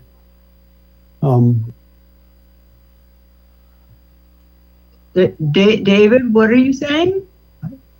I would approve, I just move to approve this. I think that the damage to the existing door is well documented, and it would be nice to find an exact replacement, but it's been swinging the wrong direction for a lot of years, and it appears to be beyond repair. It's a veneer, and it's in bad shape. I'll second that motion. Okay. Well, with that, is there any discussion that wants to take place about this?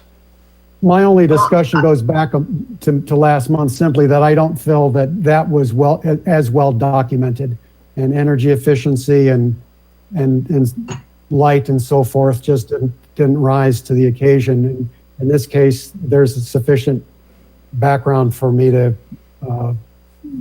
readily approve this. Okay.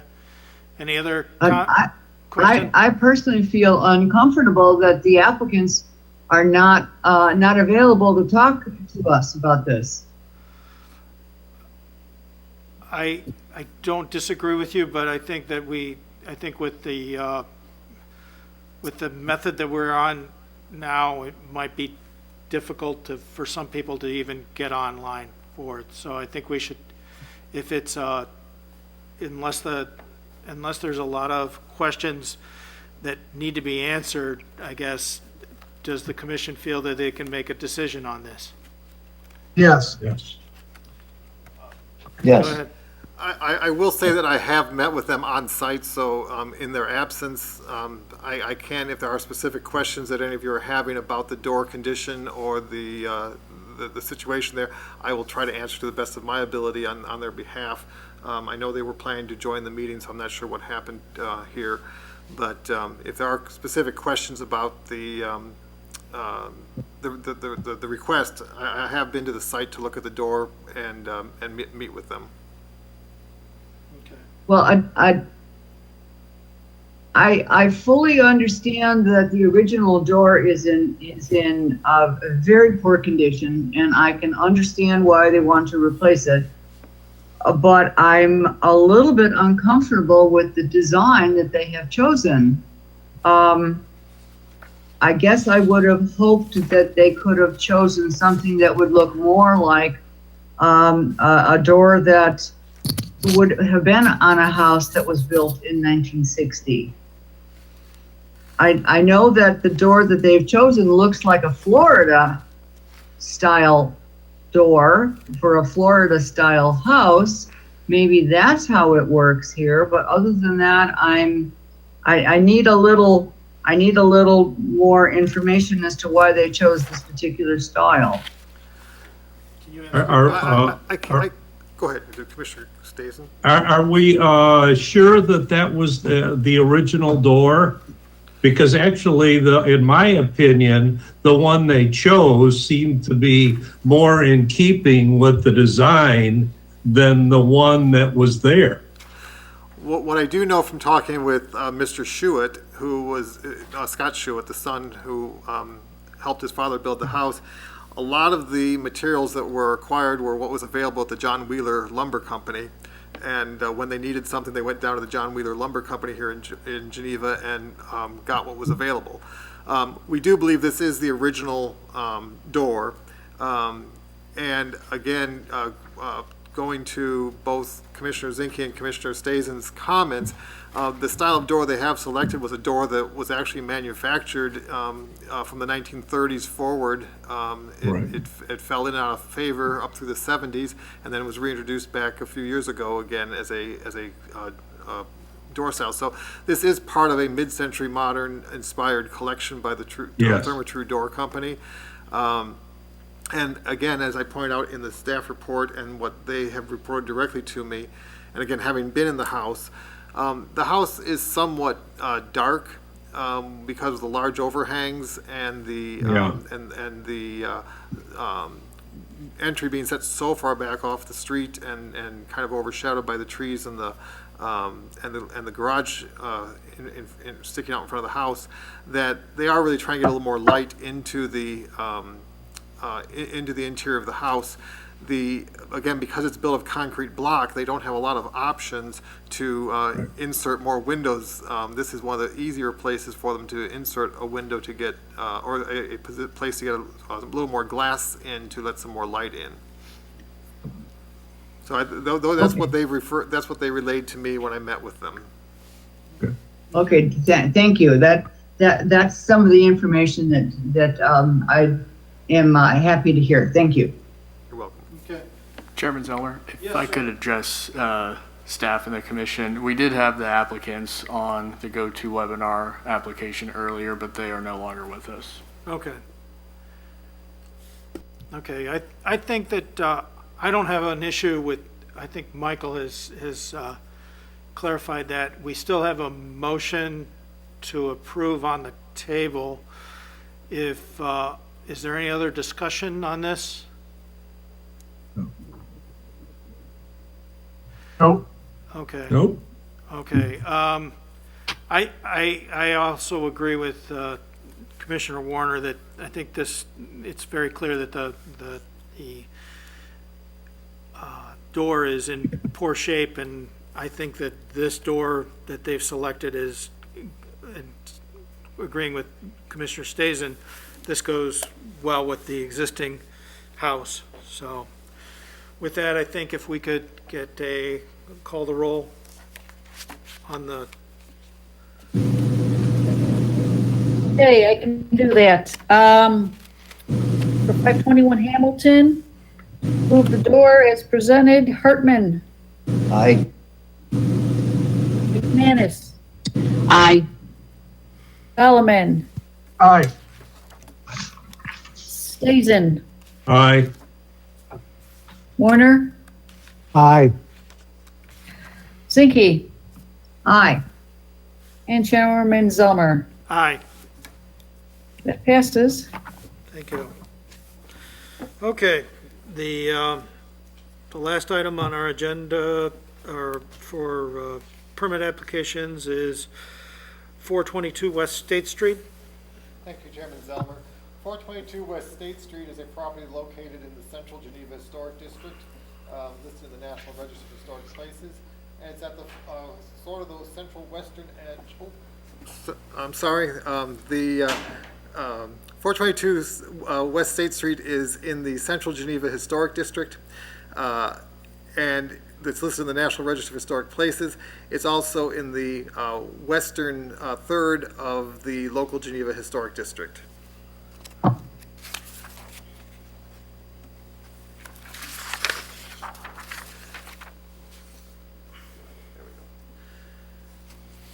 The property was built for John and Margaret Reed and their family. John Reed was a early resident of Geneva, coming here around late 1854. I'm sorry, late 1854.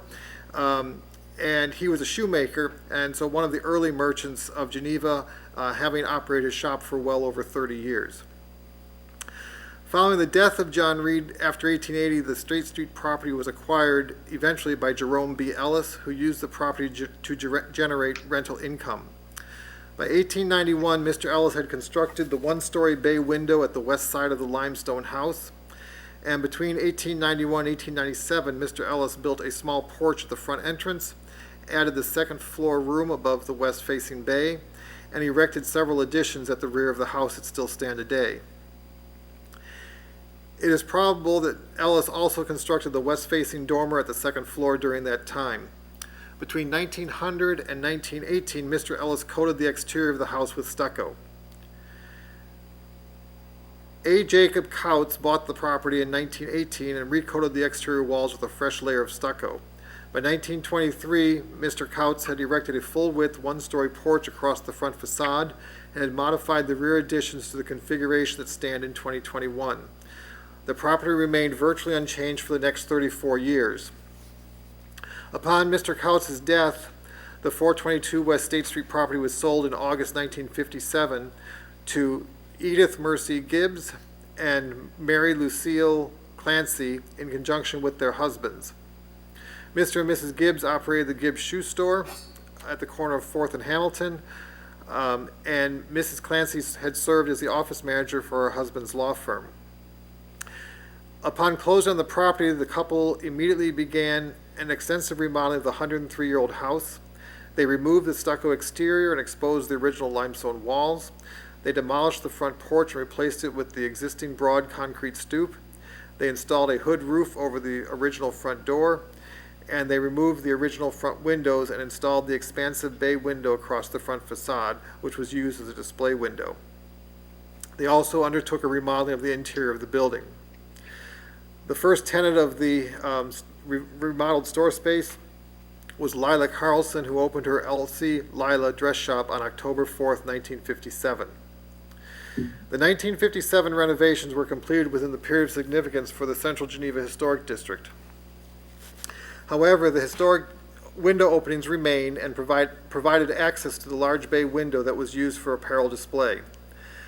The primary discussion issue is whether the historic fenestration of the 1854 building or the 1957 bay window is more significant in regard to the history of the building.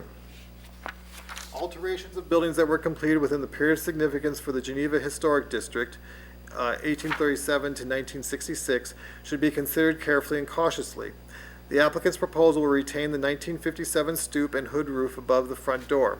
However, the 1957 bay window is proposed to be removed in spite of existing for nearly 64 years. The expansive display window is representative of the mid-20th century modernization of historic buildings. However, the determination of appropriateness of the bay window removal should be framed around two questions. Has the 1957 modification gained significance on its own merit? In other words, is the bay window associated with an important event or significant development in the commercial district? Is the workmanship of the 1957 bay window of such a high quality of design that it is valuable for study if preserved? If the proposed work based on the restoration of the other question is the proposed work based on the restoration of a critical architectural feature that are otherwise preserved or well documented?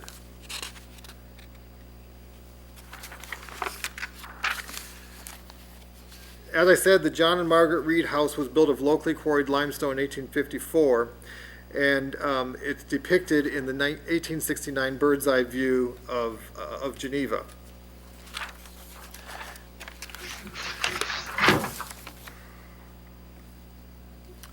As I mentioned, the historic window openings remain unchanged. The sash were modified to provide access to the large display window, but otherwise the historic openings remain intact that could be easily filled with new window sash. So the applicant is proposing to infill those existing historic openings with wood sash 2/2 that would match the other windows other wood windows that remain in the historic building.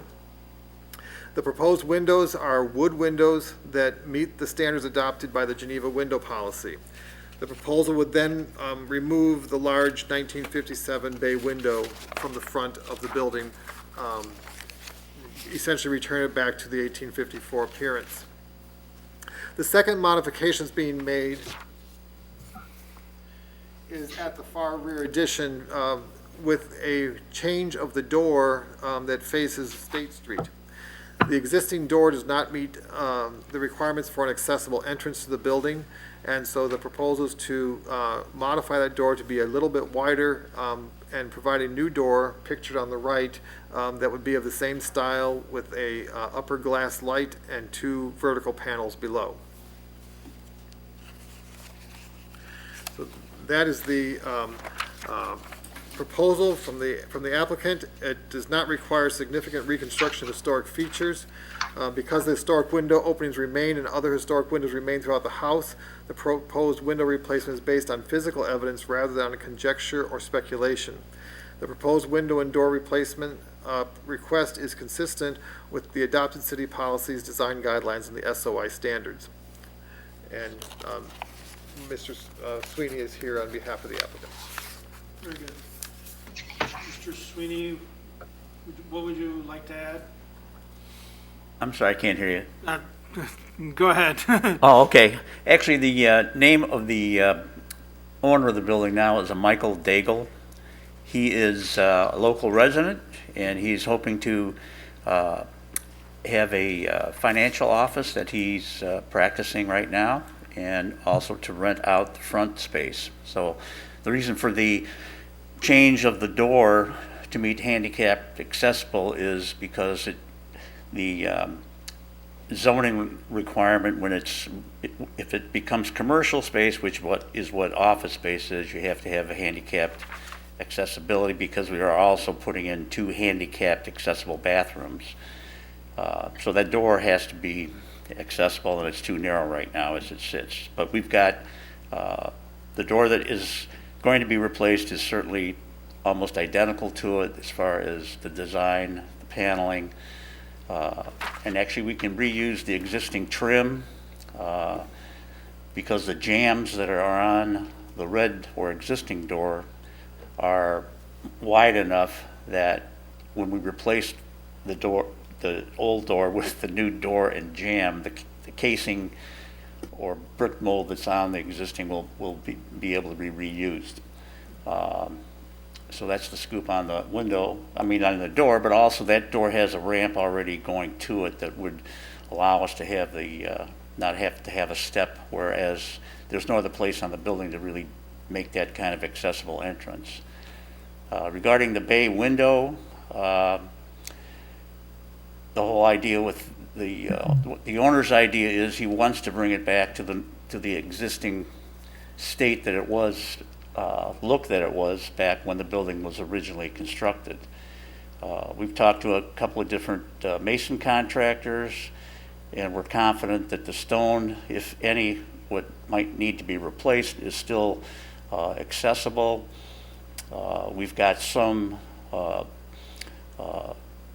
issues with other tuck pointing that looks like it might need to be done, but we can match the mortar. There's a company in Chicago that if you take a sample of the mortar, they can actually analyze it and tell you what sand might have been used to make the mortar.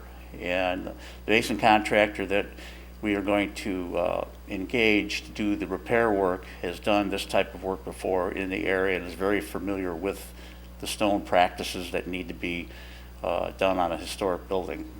So also we're going to be removing the window air conditioners because the owner is going to put central air in, so that'll make that eyesore not quite so bad.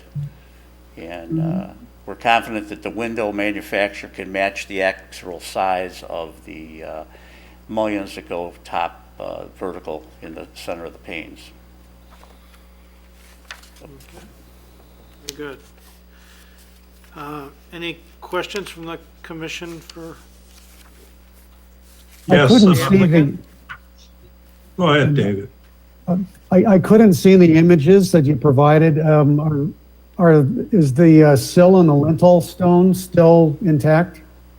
It's still covered right now with some framing that we haven't pulled apart yet, because once we do that, that's going to lose some of the strength of the bay window. But we're positive, not positive, but we're very confident that the sills are still there. They were covered over with a wood material. And your intent would be. And the lintel? What, the lintel? The lintels, yes.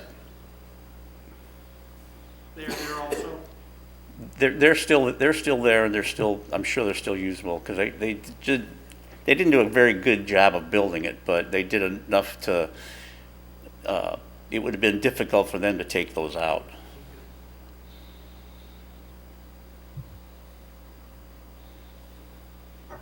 I have a question.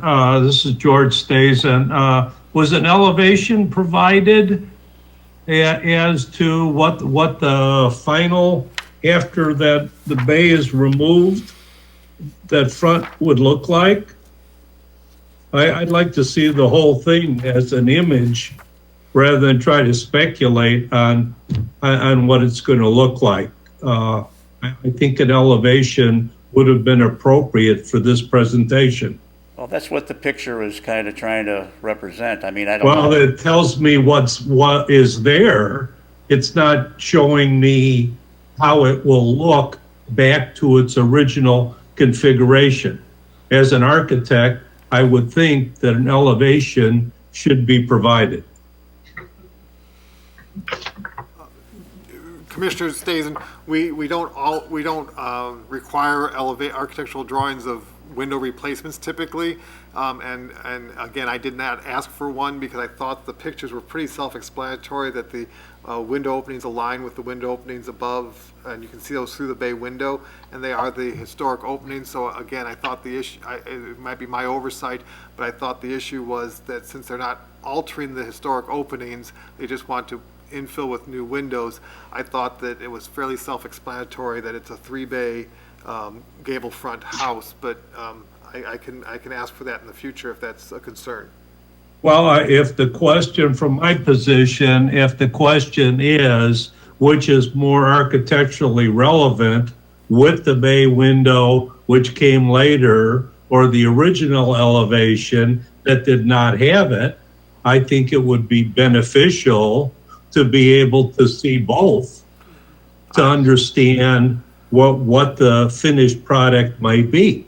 I understand your point, and I can provide that in the future. Yeah, I mean, this is under most circumstances, I understand completely, it probably isn't required, but in this particular case, we're being asked to really kind of opinion on which elevation is more historically relevant, and we're only viewing one. But I think you understand my point. May I ask a quick question? Is the bay part of the facade original to the house? No. No, the bay So the original construction was without the bay, Yes, and the bay's being removed. yes. Okay. That's the request, is to remove the bay, yes. The bay was put in 1957. when it was about 100 years old, so. Yeah, my only comment is, if there was a question, if the bay has achieved a historical value of its own is possibly or probably, but the Secretary of Interior permits a restoration to a period in the history of the facility as it's existed extant, and those other elements that aren't consistent with that period of restoration can be removed. So I think this is completely permissible and quite consistent with what we've been tasked to do, assuming that's exactly what they're going to do. That's what it sounds like, that they want to go back to the way the building originally appeared.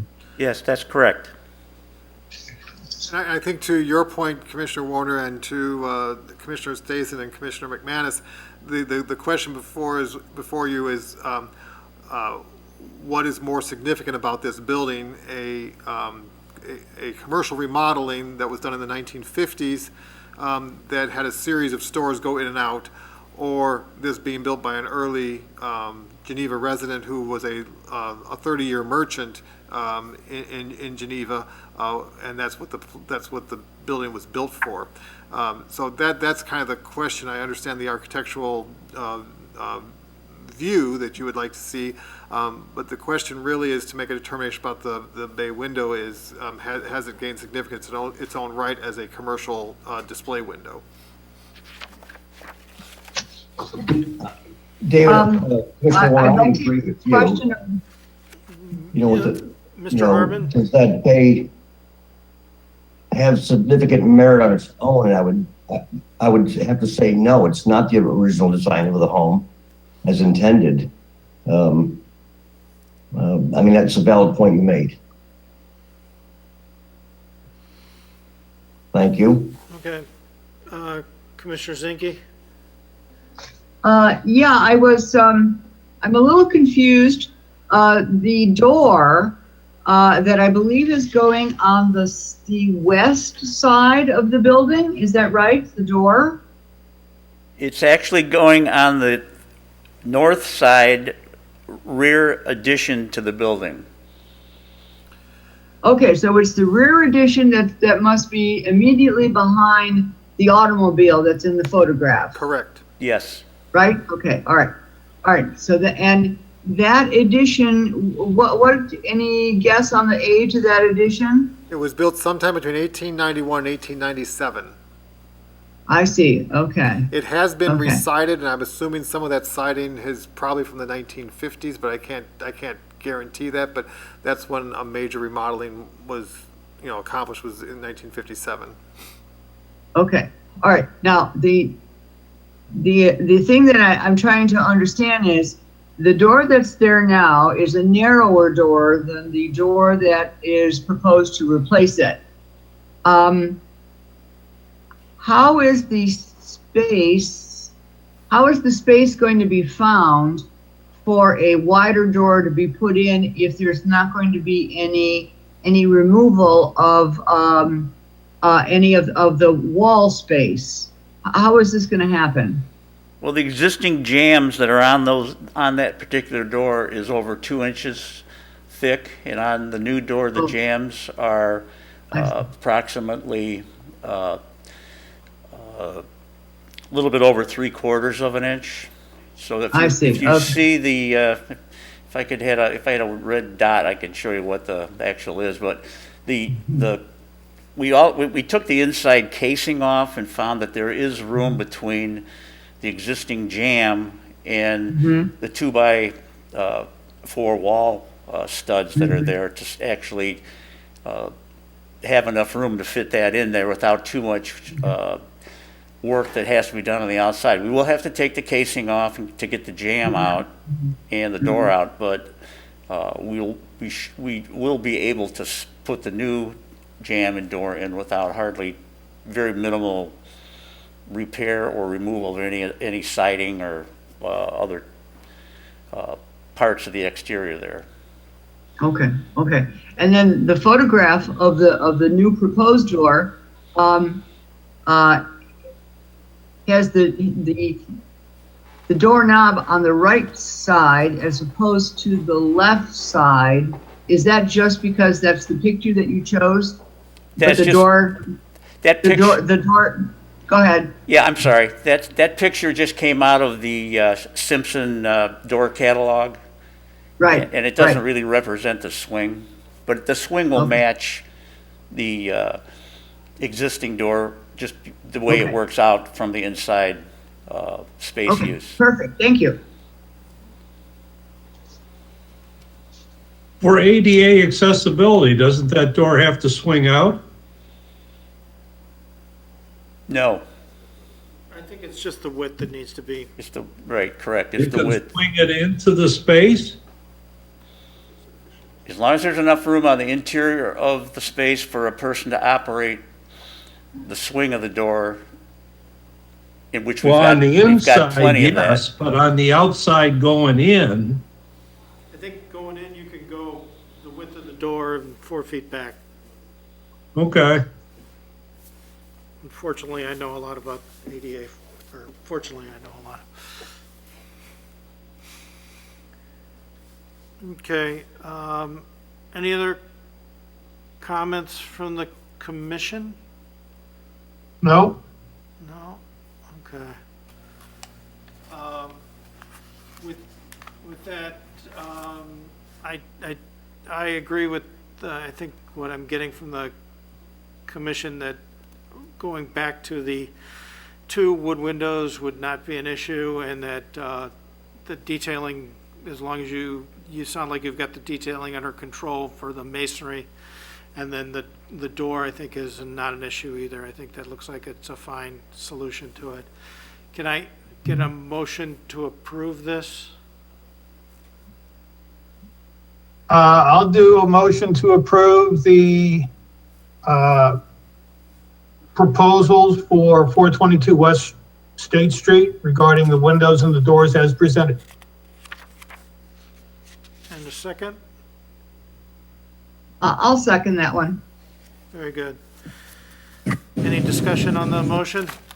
If Yeah, not, do we want to stipulate that I mean, it was in the presentation, I think, but that the mortar, the stone, the muntins, the divided lights will all match existing? I think it's noted within the presentation. What's that? Okay. We should add that to the motion, I guess. So, It's assumed, but just to make it explicit. Well, that's why an elevation would have been appropriate. George, do you wanna add that amend into your- the motion?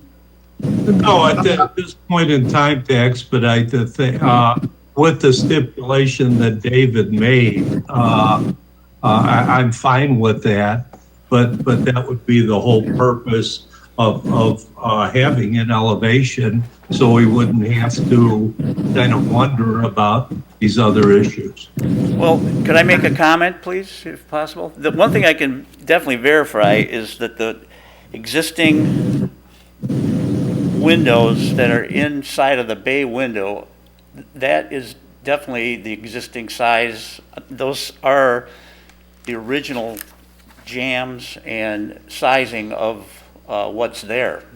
They're similar to the size of the actual opening is similar to the openings that are on the east side of the building, which are the same windows. So they're other than a drawing that would just show the 2 windows without the bay, I mean, I don't know how much that would really help, to be honest about it. That's just my comment, that's all. But That indicates, though, the questions we have about the limestone lintels, the condition of the sills, how that would be. The windows are fine, but what we're talking about is all the casing around there and the stonework, which would match the upper level, which, David, I understand was your question. Commissioner Stace, if I may jump in here for a second, I think, having looked at this window, the bay window up close, and I don't know if any of you went to the site, but to answer the questions you want to have answered, you'd have to demo the bay window to expose these conditions. So if the bay window wasn't approved to be removed, they'd have to be reconstruction of bay window. So I think what would be appropriate, and you've done this before in other motions, if you stipulate the points that Mr. Warner made and require that staff review the exposed condition if the bay window is removed or when it's removed, then I would make sure that I go out there and confer with them and make sure that the limestone sills and stuff are intact. And if not, what we've done with discovered cases, then bring that back and look at what the solution would be to repair or replace those materials. But again, I think to expose the sill and the lintel, the bay window is built around them, and I think that you'd have to almost destroy the bay window to access those features. we do have, I can confirm that the lintels above are exposed and they're the same as the other windows. So the only question is really the sills, and I can't say any other way that I know 95% sure that they built the wood over the top of the sills in order to get a level space that goes from the window. There's a picture that shows from the inside that level of the, yes, there it is right there. That level of the bay window is right up to the bottom of the existing windowsill. And that window is the same as from the interior as the other windows are from the interior. So it's a very straightforward process to get a new balances put in and the windows put in, and they'll literally match the same. There's no work that has to be done on the existing opening, let's put it that way. So there would be no masonry changes to the exterior of those surrounds or those openings.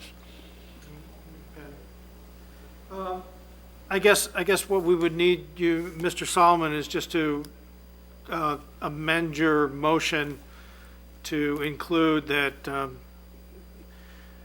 the points that we were talking about, which would be the masonry to match the existing sills and headers, and the mortar and any masonry repair to match the existing masonry.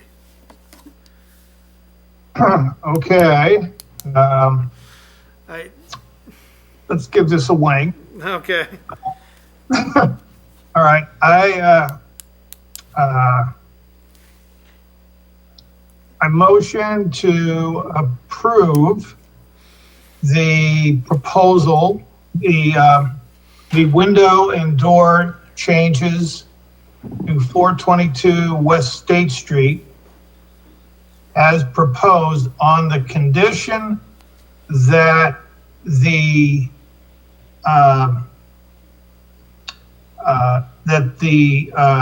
replacement windows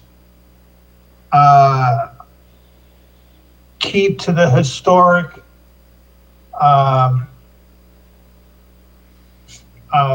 aspect of the jam sills, and that any stonework is to be restored to an original condition and look appropriate from the original construction of the building. I think Did I that get sounds it? good. I think we need another second now. Are you still prepared to? I will continue to second. Good, okay. I think we can call the roll then. Okay, are you there? Can I just sort of read this motion back? Certainly. Because I kind of have a combination of what Warner had said and then what Solomon was repeating, but maybe we can kind of combine it as one. Motion by Commissioner Solomon to approve the windows and door changes as presented.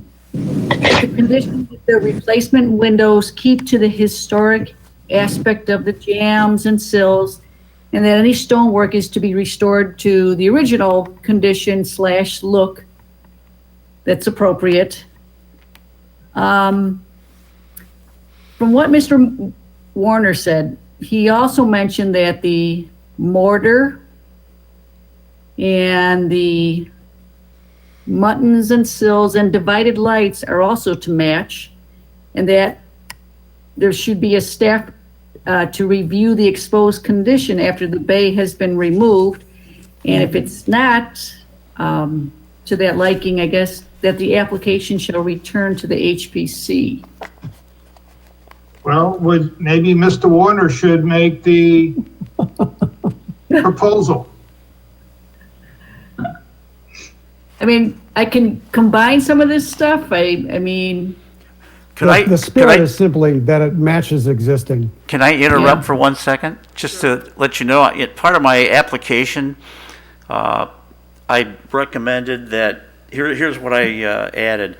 Our mason, Brian Michaels Masonry, will follow the SOI standards that require matching historic material, coursing, joint style, and mortar strength after the bay window is removed. That pretty much Perfect. kind of covers most of it, I think. Because that, as far, Michael Lambert actually told me what this SOI standard was, and that's why I added it later on here to part of his paper. No, I didn't see that actual written out, but that sounds perfect in my opinion. I just didn't see where the wood structure and the lights and whatnot was specified. Commissioner Warner, that is specified with the drawing that was submitted by the applicant. I mean, he's Okay. And it was one of the images here, the hand-drawn window is showing the existing dimensions of the windows they are matching, that the hand sketch on the left Okay. there. So George had it right to approve as submitted, but simply that staff would review and come back if after demo it wasn't, the conditions were differed than assumed. I think that's the case. If we could, Celeste, can you read? I will try. Okay, motion by Commissioner Solomon to approve the windows and door changes as presented, with condition that the replacement windows keep to the historic aspect of the jambs and sills, and that any stonework is to be restored to original condition, look appropriate. For more, and you mentioned mortar stones, mutton stills. Okay, do you still want divided lights to match existing? Do you want that portion That's still in there? Yeah, we do, but it's actually within the proposal, so. It's already in the proposal. Okay, that's, okay, cool. With staff to review the exposed condition after the bay has been removed. If not, application shall return to the HPC for review. Second by Zinke. I think that's good. Okay. Just want to get it clear. All righty. Hartman,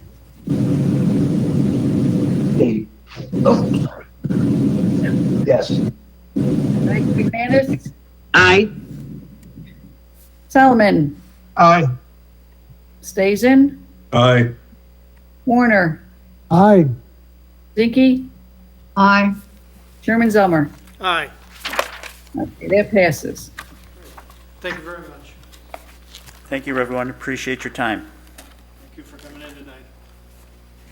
Looking forward to seeing the project finished. So am I. Thank you. Okay, with that, we have a secretary's report. Very brief tonight. I am still working towards the completion of the updated survey. It's just taken me a little bit longer to complete that with other things that are going on with applicants and requests for my time. The other thing is, based on tonight's discussion, I'm going to put something together for the March meeting to have a clarification on what semi-permanent colors are and revisit the 2014 ordinance language, because quite frankly, I'm a little bit unclear now based on the townhome discussion on Hamilton and First in last year, which was the same issue that we brought forward tonight. And so I just want to make sure we're treating every applicant equally and fairly with the way we interpret the ordinance. So I'll put something together to make sure we have a discussion on that in March, so that I'm bringing the proper cases forward to the commission. That's the end of my report tonight. Very good. Any new business from the commission? Nope. I was just curious, do we anticipate that our March meeting will be virtual like this one has been? For the foreseeable future, we're going to continue with virtual meetings for the city. Okay, thank you. Okay. With that, can I get a motion to adjourn? Adjourn. And a second? Second. All in favor? Aye. Aye. Any opposed? If so, it passes.